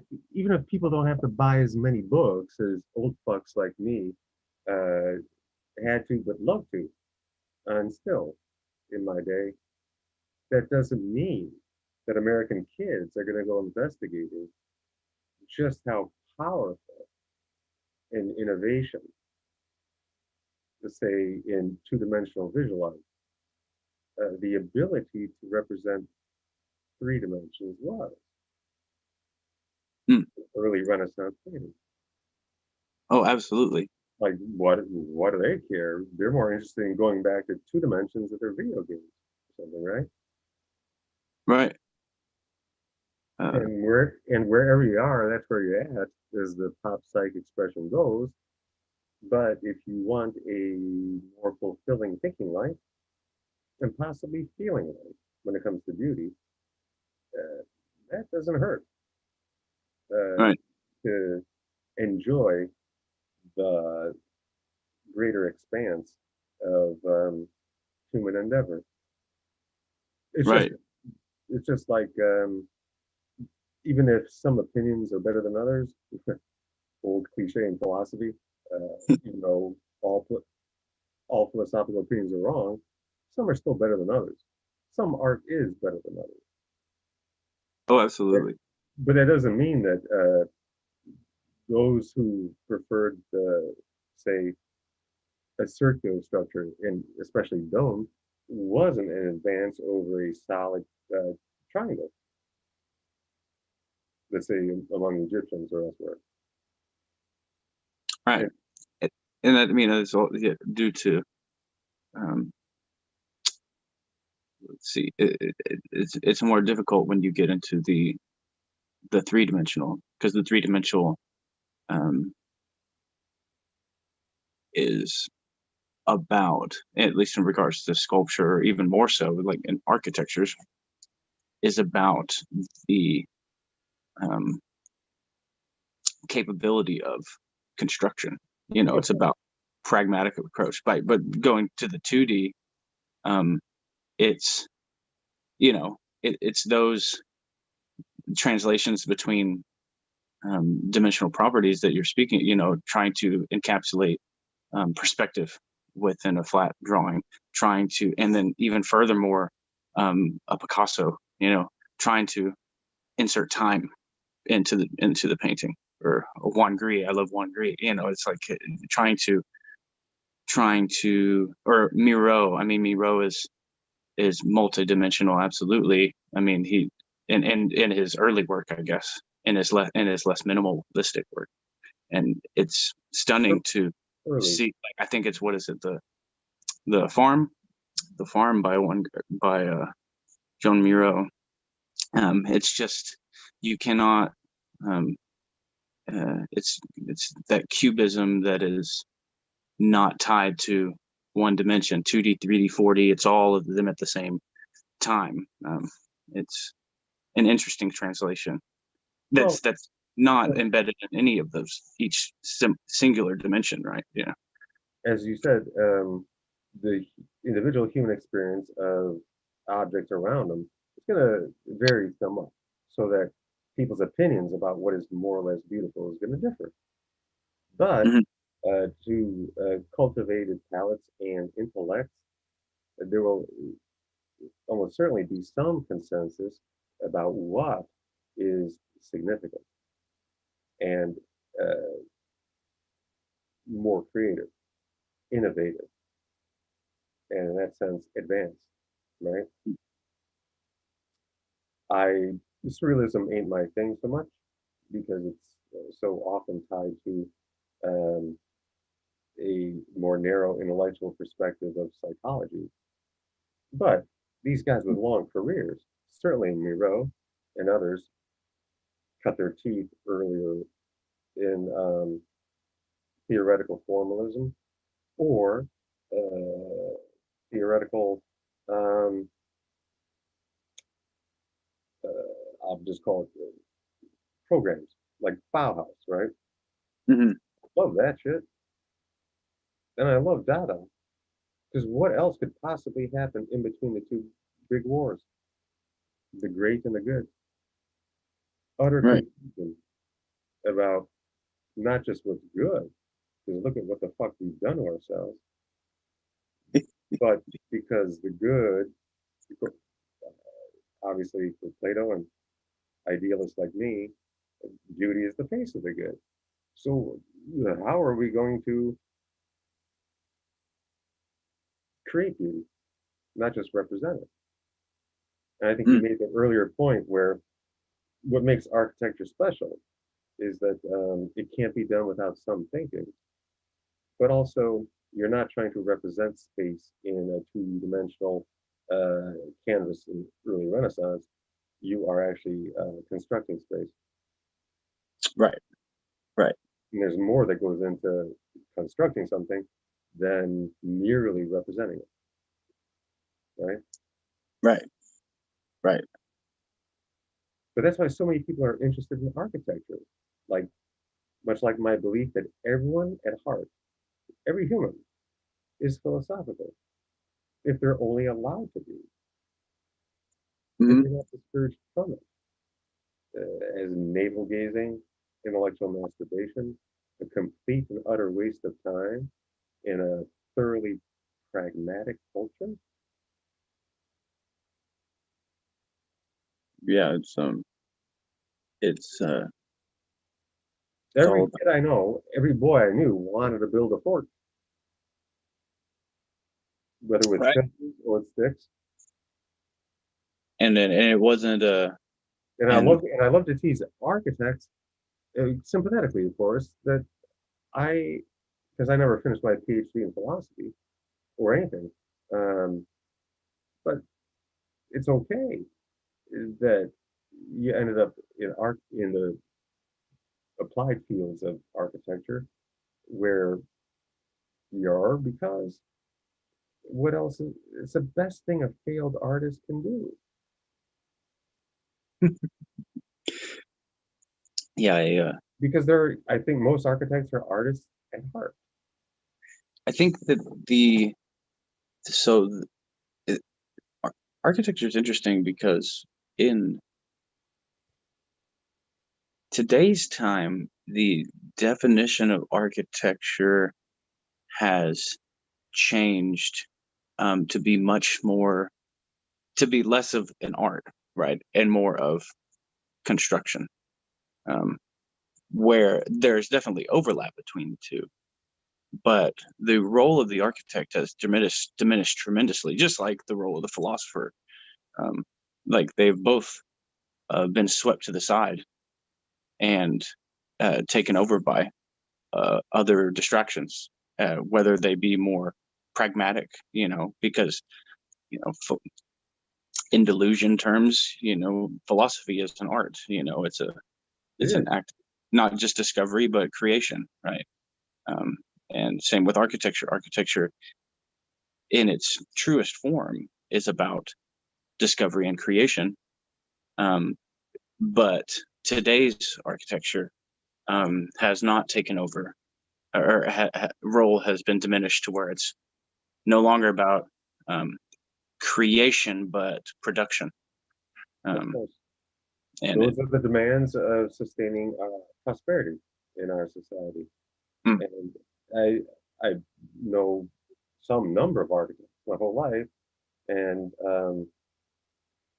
they can be highly impressive people for their passion in art and their intellectual ability to understand and drive that artistic instinct with some solid thinking. But they'll be the first ones to say they do spend their day jobs designing strip malls. Right. And bathrooms. I mean, that's a running joke. But none I'm working on, because every time they step into a house I'm working on, ding, it's cha-ching, and don't need them, because ordinary American residential living doesn't need an architect. Right. It's so mundane and repetitive. There's not much room for creativity there, at least in the macro sense of a home, right? Right. Right. I mean, it's the necessities for living, while they differ from person to person, the overlap is that which is pragmatic, which does not require an artist or architect, right? It's only merely the embedding of beauty or an aesthetic quality or whatever that requires the profession of architecture, right? So often just a tasteful, decorated. Yeah. Yeah. A purist would disagree with ornamentation. But that's not the fault of architects. You got to go where the work is. Oh, absolutely. If you need, to eat occasionally, and society finds some value in your training, whereas most philosophy undergraduate majors go into law school. Right. It's a sad reflection of our anti-philosophical culture that I know. Right. It's unfortunate. It really is unfortunate. Studying philosophy and learning how to ask philosophical questions then for yourself doesn't commit you to a lifetime of struggling with developing your own philosophical systems, or heaven forbid these days, like metaphysical theories. Decide, you said, okay, you can reason or think. We got this for you, and so that's what people do. I don't fault individuals for that, or even groups of students, and then in trade. But I'm self-critical of myself and everything I belong to. We're fucked culturally. As our empire wanes, our insistence on clinging to the comforts of prosperity is already showing us to be prioritizing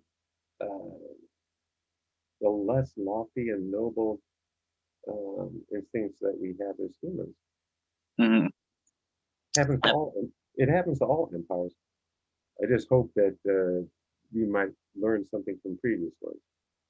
Right. You would hope so. I mean, I think I'm a healthy balance of optimist and pessimist in that regard. You want so dearly to see a return to a sense of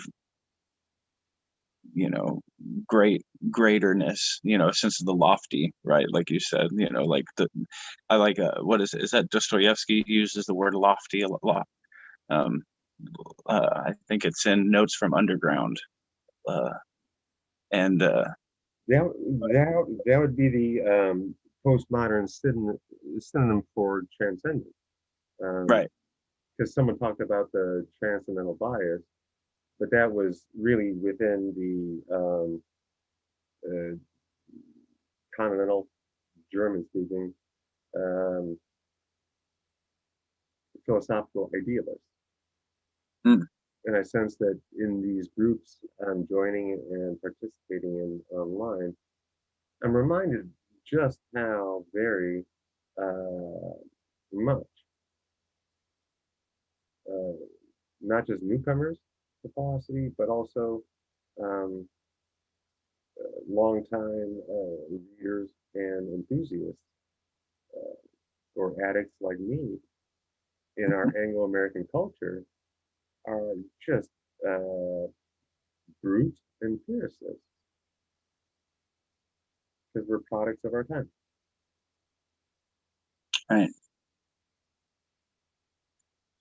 That's why I typed that quip about the handmaiden to national science. I mean, even if one were to find a job in academic philosophy, a lot of the demand is analogous to the cliche about philosophy's role in the Middle Ages as handmaiden to theology. Mm. Right. So we're kept around just to support with, reasoning and this and that kind of thinking. The queens of the day. Right. And the medieval queen was, of course, theology. And in modernity, the queen is obviously natural science. No intellectual field or endeavor has been considered so very successful as that. Yeah. So yeah, philosophers, professional philosophers nowadays, for some time, have mostly been handmaids or technicians, mechanics in support of these other more valued um, intellectual fields. But philosophy is never queen, that's just the way it goes, except in Plato's Republic for a moment there. But that's it. And maybe we shouldn't be. Because again, I believe that everyone is philosophical in the same way that everyone is artistic, if they're simply allowed to be.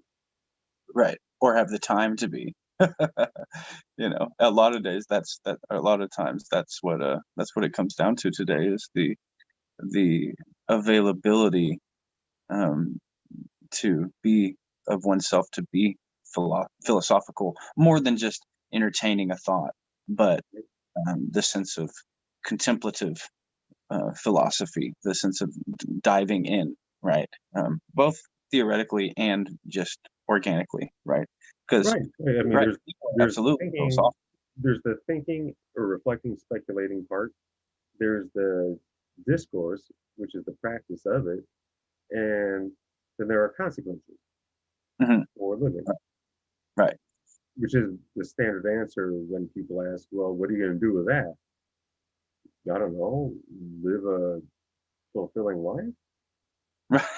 At least a fulfilling thinking life. If we as a culture value thinking so very fucking much, why not be fulfilled by thinking? Right.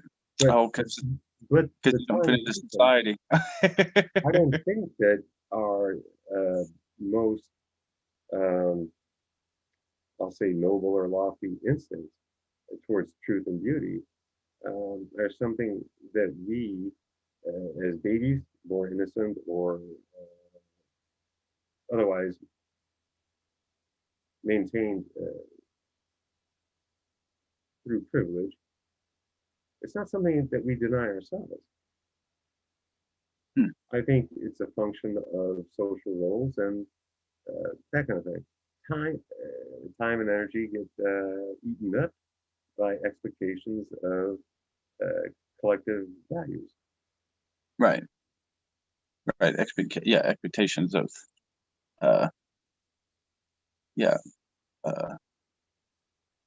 social roles and the societal peer pressure.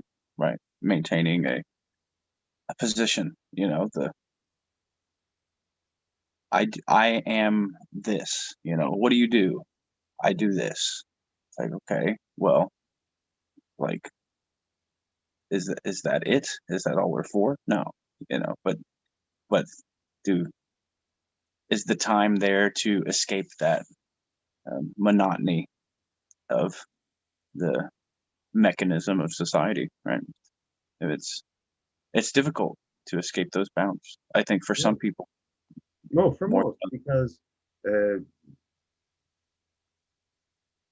other side of making something of yourself that's recognized by the society in which you live is not uh, your commitment to a valued role, but also the results. Hmm. So, yeah, you could be a writer, but you haven't made something of yourself until you publish something that really ought to have made you some money. Mhm. Like actors aren't actors unless they're working actors. Right. Okay, but don't. It's a little late for me to start on all my tirades because I'm an idealist in virtually every form, and I decry the continued prioritization of our culture's value on materialism, especially in forms of consumption and consumerism. Oh, it's horrendous. It's horrifying. Because with whatever it is, uh, you're hoarding a set of dishes that you'll never entertain 8 people, but you're buying 8 dishes, in order to entertain 8 people, just in case. Like, well, what's the purpose of a dish if it's never going to be used, right? I mean, what's the necessity of that, right? The dream of Just a dinner party, if you're going to salvage a complete set like I often do in houses where I work, because those people can afford to have work done on their houses. And they go through tons of shit, and I'll salvage stuff. right, right, and that's great. I mean, but that's different than the consumeristic aspect um, of having something to have it. I Well, need this. better, even much more important, is to consume it. Because the flip side of consumption is what? Excreting it, the waste, the unnecessary result, which is unbelievable to me. Oh, it's this the with the way that our economic system is structured, with the way that logistics is structured, the disconnection between the source of one's stuff has truly brewed this non-awareness of what happens to things before we get them and what happens to things after we have them, right? So whether it's the material waste, the logistical waste, the whatever it may be, but there's this total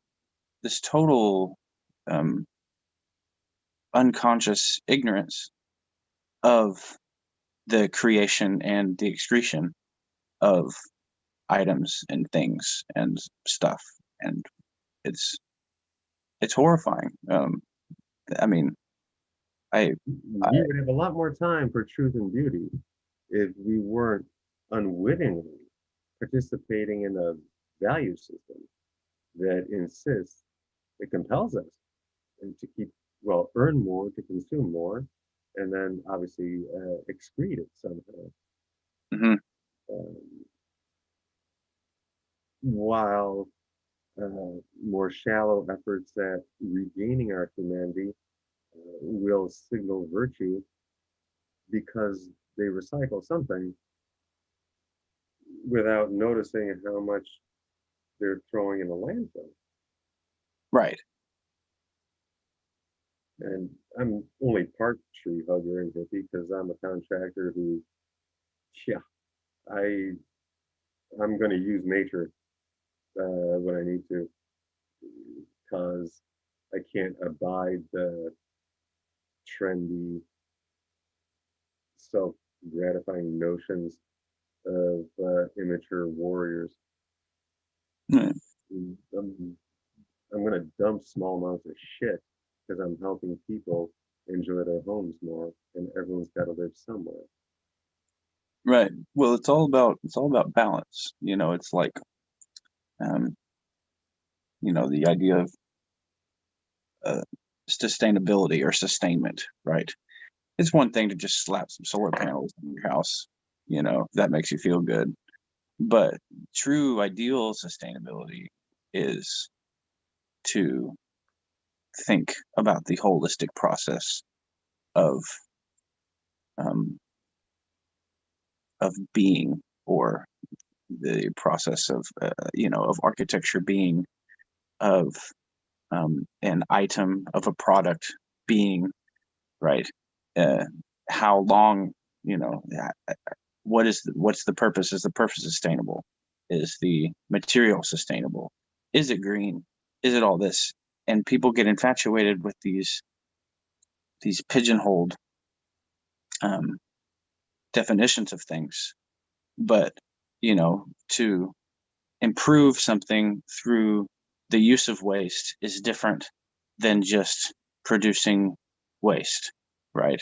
So to be a contractor, it's like it's a necessity to improve an existing product to create waste, but the importance is the awareness of said production of waste.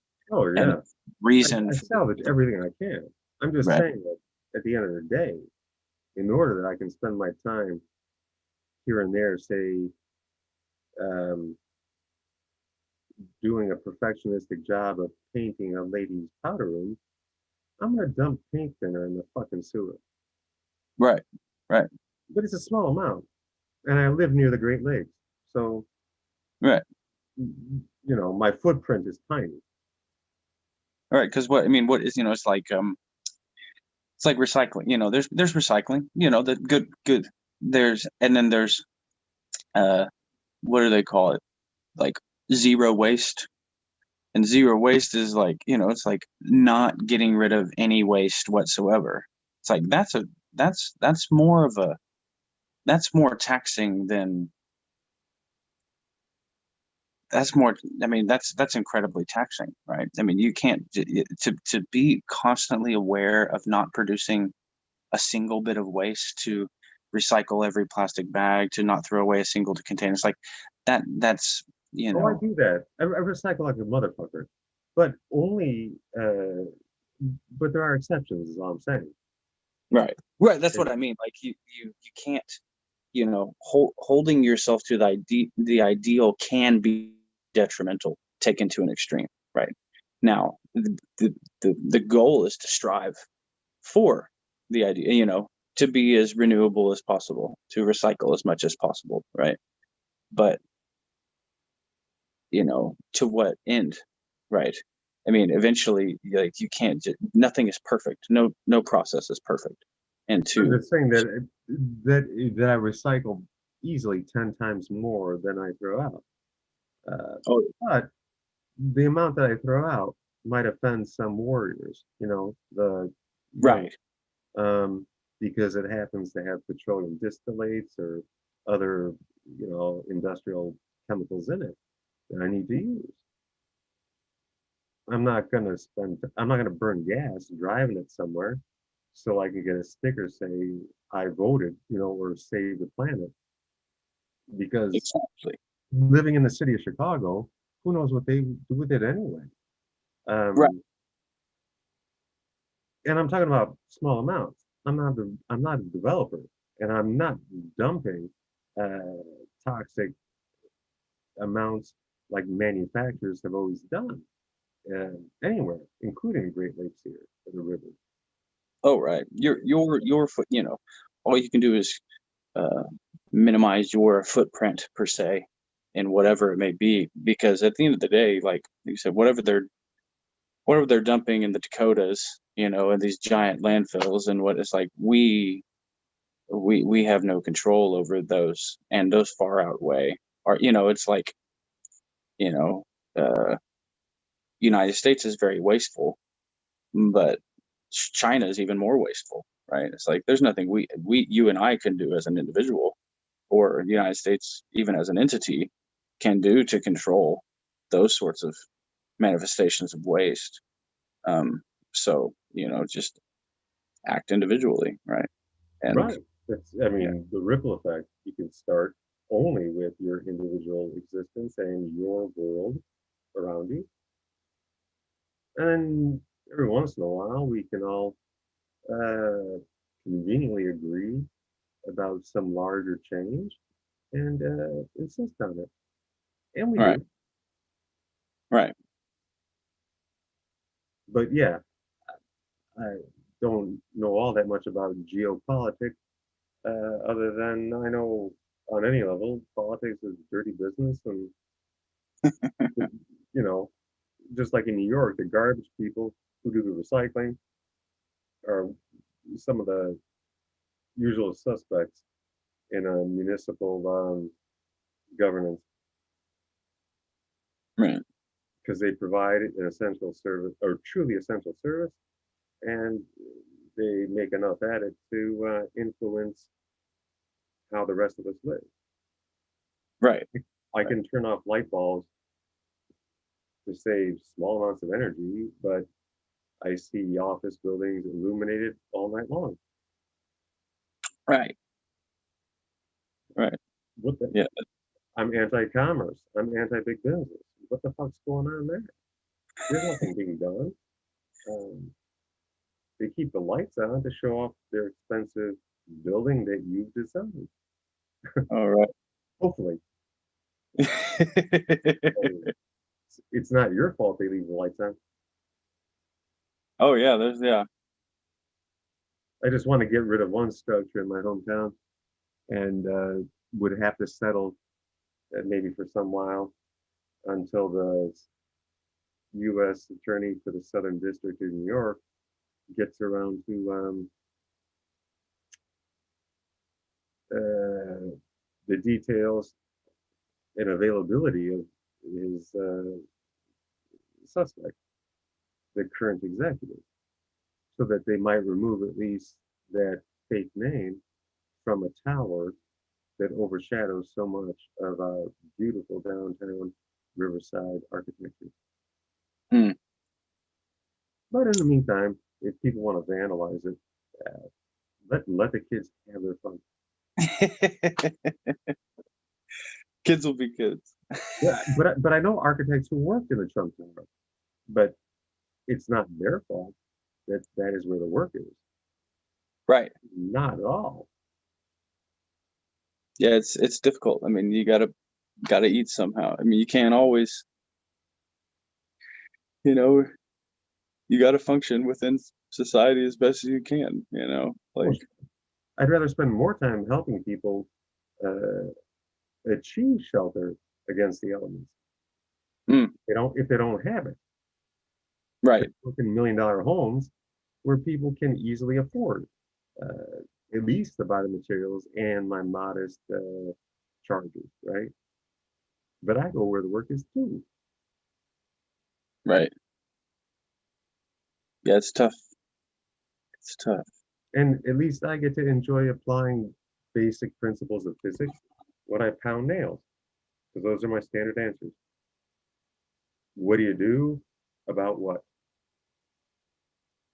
For a living. You need to make money? I pound nails. But when I pound nails, I get to enjoy certain principles of physics. There's a thinking side. There's a thinking side to manual labor that makes it something of a paragon for human work. Um, and I think everyone's got that natural interest in it. And I wish more people could if they weren't so busy writing memos in their cubicle to justify their bloated wage to meet the expectations of empire. Right. Yeah, it's this Ouroboros, right? A negative Ouroboros, right? It's I've never worked on a house where it took very little to inspire, to encourage, to bring out a homeowner's natural human interest in participating in their own shelter. right. I spend a lot of time doing that. It can be very unproductive for me. It's certainly not profitable, but I don't do the work for the money. It's a thrill for people to feel that relationship with their own basic need for shelter is a real delight for me. Yeah, it's fantastic. And I always save for them the easy part. You know, I'll do all the prep, set things up, and just bring in, whoever and say, "Oh, here, why don't you finish that off?" And it's just joy for them. It's awesome. Yeah, it is great to, like you said earlier, kind of to cultivate that fort building, right? You know, to construct a primitive hut for somebody, and whatever whatever uh, aesthetic attachments go along with that, great. Could help be a fundamental helper in the creation of that. But it's fantastic to have a client or whoever that is truly interested in the act of creation. Deep Right? down, they all are, because everyone has an interest in their own shelter. Right. Yeah. So yeah. So I may tell them I'm not going to allow you to choose that finish or that aesthetic feature, even a paint color. But I'll tell you what I will do. I'll clean your paintbrush after you join me for finishing something that gives you an immediate visual satisfaction. And they get that. Right. It's just that basic connection to a fundamental human need for shelter, which is highly material. I'm an idealist, but I do work with mostly with the material. I'm glad to have ideas that are behind it that I get to dream about, sometimes apply. Right. But I was going to say that by allowing and encouraging people to play any role in the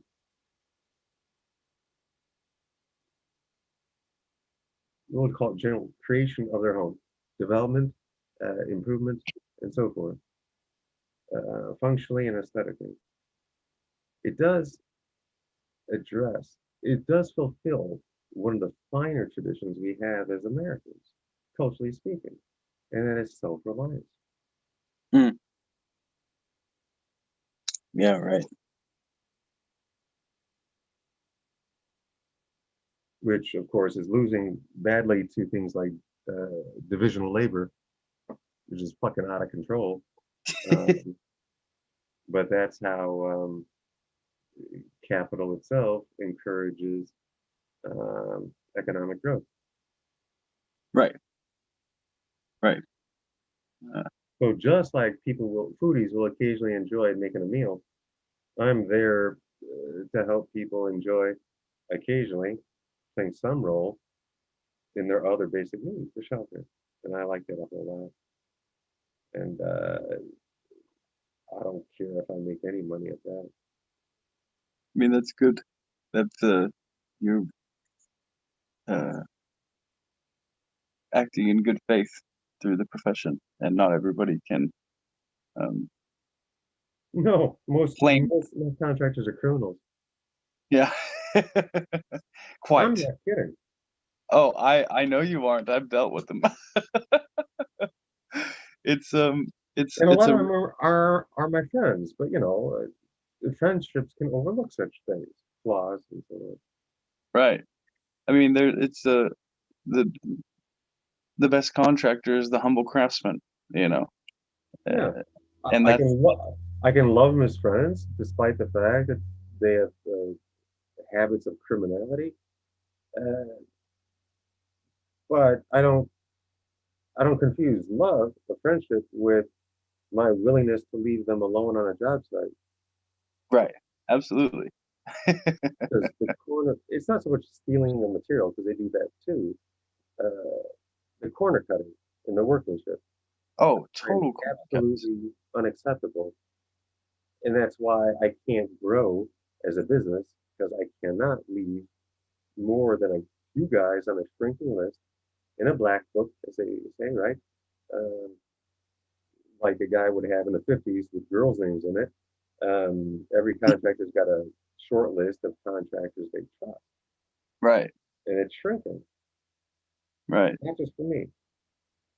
Yeah. I mean, I live in Texas, and so it's hyper uh, The scale of growth, cut corners. Yeah. Well, there's a lot of cut corners. because Um, the scale of growth, right, is large. I live right. on the north side and mostly work on old buildings. But if I want to make money, I'd go where there's growth, and the scale would be large, and the corner cutting would be standard. That's Right. standard operating procedure, and without any policing, we get the results that we see. And it's Right. when you're It, free and clear, unrestricted by old buildings and conditions, pre-existing constraints to do what they do. I will not work for a home builder, a large company like that. right. No way. Yeah. It's horrendous seeing the quality of But I'd be a construction. millionaire if I did. Right. But I don't give a shit about that. I want to enjoy my millions. Right. If I knew that everyone's going to have a wet basement and the roof's going to leak, Yeah. and The so house would need to be torn down in 30 years. right. Know. Can you imagine with the evolution of materials having become so good as they are, lifespans of homes are shrinking? It's unreal. It's because, I mean, it's quality. It's 50 quality years is what they materials. say now. What's that? They say that in new home construction, which is one of the most important indices, I suppose, I keep hearing, our economy's health, new home starts. You can't have new home starts uh, to represent the growth that our culture wants from its economy without corner cutting and shrinking the lifespan of structures, namely homes. 50 Right. years, 5-0. Yeah. That's, They fully expect those homes to be torn down in 50 years. yeah, it's terrible. It's a whole, I mean, how wasteful is that? Build a home that lasts 200, build one that lasts 500, right? Like we see in Europe, right? Demands of capitalism, in order to move enough money around to maintain and even generate more prosperity, will involve some material waste. Right. Right. That's why I can't help but be a leftist. So what good is all that? Right. Growth. Growth of what? Crap? Growth for the sake of growth, man. I think we're all aspirational. I lack the one aspiration to take increasingly larger dumps, bigger turds. I mean, I just don't get that. I really don't. Right. But I do think a lot of it's unwitting. Like people aren't self-conscious about what they're participating in, you know? Oh, I agree with that. It's definitely,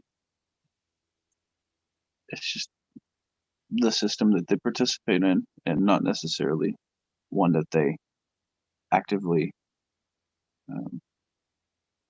are Oh, cognizant of, right?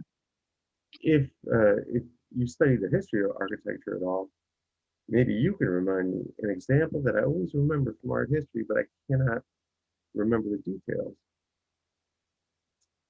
Somewhere in the early Renaissance, like still, but still Romanesque, like church architecture.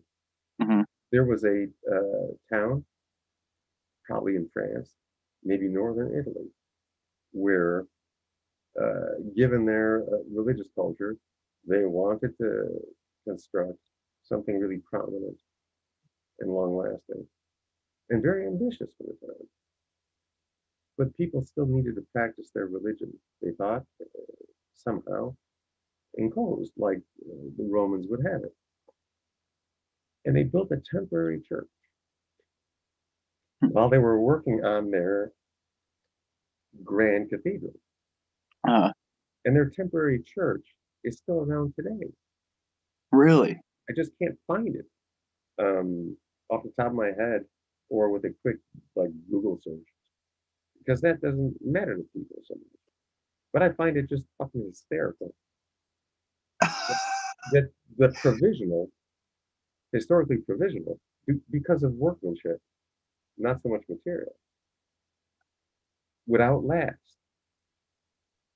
the grand and certainly many things that succeeded it in time, right? Right. That's amazing. I don't know if I don't know of a Italian instance. I have heard something through the same vein, and I very recently, and I can't remember where it was now that I'm trying to think, but it was another temporary construction that is still around today. Well, yeah, there are many examples where the most demanding or ambitious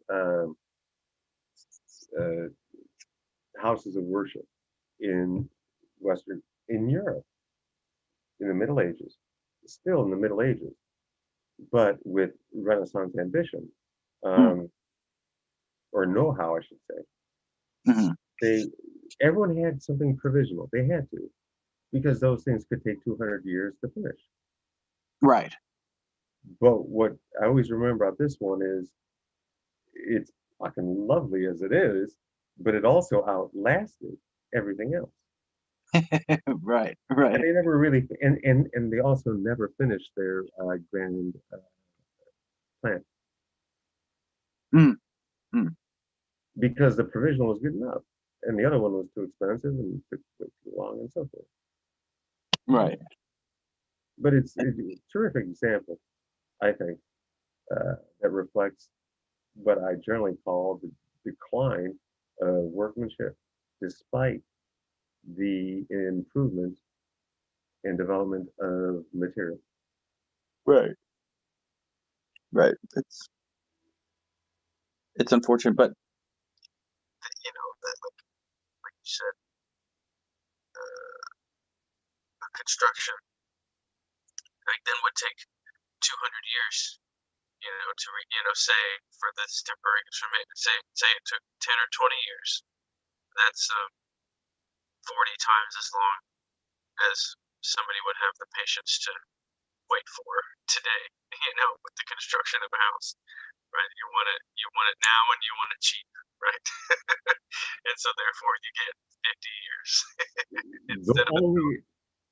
The only such examples I know is the cliche of the contractor's wife, because their house is never done, seeing how they give it the office. And they never finish anything at home. Right.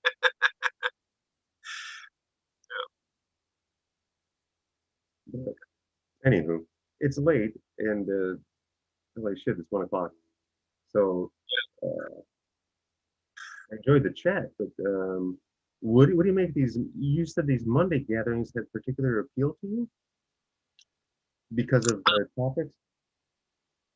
I mean, I had been doing it for what it's 2 months, and I just we did right, we did existentialism last, and really this is my first introduction to uh, philosophical groups. You know, I've read and everything on my own, but the discussion aspect, the aspect of discourse, is new to me. And what I mean, I appreciated from the Monday discussions that we have been having, just um, the humility in the discourse, right, and the openness, and this was by far the largest that I have experienced yet. I mean, we were doing like, I don't know, there was maybe 12 or 15 people, and 4 or 5 of us were actually participating. More and more, I've noticed, have been talking, whatever. Um, but that was a whole lot more manageable than what we saw tonight, where James was having to really moderate, and there was a line of, it was like people standing in line at a mic, in a lecture or whatever, and I hope that it returns to some of the more smaller discussion group type of Oh, we will. happening. It will I'm sure. definitely trail off. Yeah. So I'm eager for that again. However, tonight wasn't I think there was a good job at maintaining control within the discussion. But I enjoy these just because of the uh, the hive mind aspect, right? I just really, I love building off of each other. Like, I mean, everybody has a totally different experience, and Sure. Like a free-flowing seminar, we have those, and there's some real value in it. I just must admit that when I began uh, embracing the Heidegger or course on existentialism from the start, I found the professor to be, like I said, insightful in some of his broader commentary about um, Western philosophy, its history, and so forth. But as to the texts and thinkers we focused on, his bouncing around, I think, might make it difficult for some. And his manner of speaking might put people at ease, like, holy shit, this guy's a professor. So if he's a pro, makes money at it, frankly, I can't do much worse. He's all over the place. I don't know if he's on a spectrum or if he's medicated or what. Like attention deficit, I mean, yeah. But yeah, his style of teaching is definitely extremely laid back, which I think I mentioned it earlier. It definitely can capture an audience, right? it captures some. Yeah, right. Well, it captures those that are new to philosophy, right? More so than one that wants to dive deep into the text. But I find it only introductory, right? And where I really find fulfilling is the text itself, right? And that's one thing that's really nice about these, is that they've got all the text is there documented versus having to seek out. Well, I do think he's very encouraging about some very difficult texts. I'm just saying that because I happily admit just how many courses in philosophy I took in my youth without ever finishing a PhD. Because with the tuition credit, I could take whatever I want. It's like a box of chocolates. I would not have enjoyed his classroom as a what's the word, young and utterly preoccupied student with philosophy.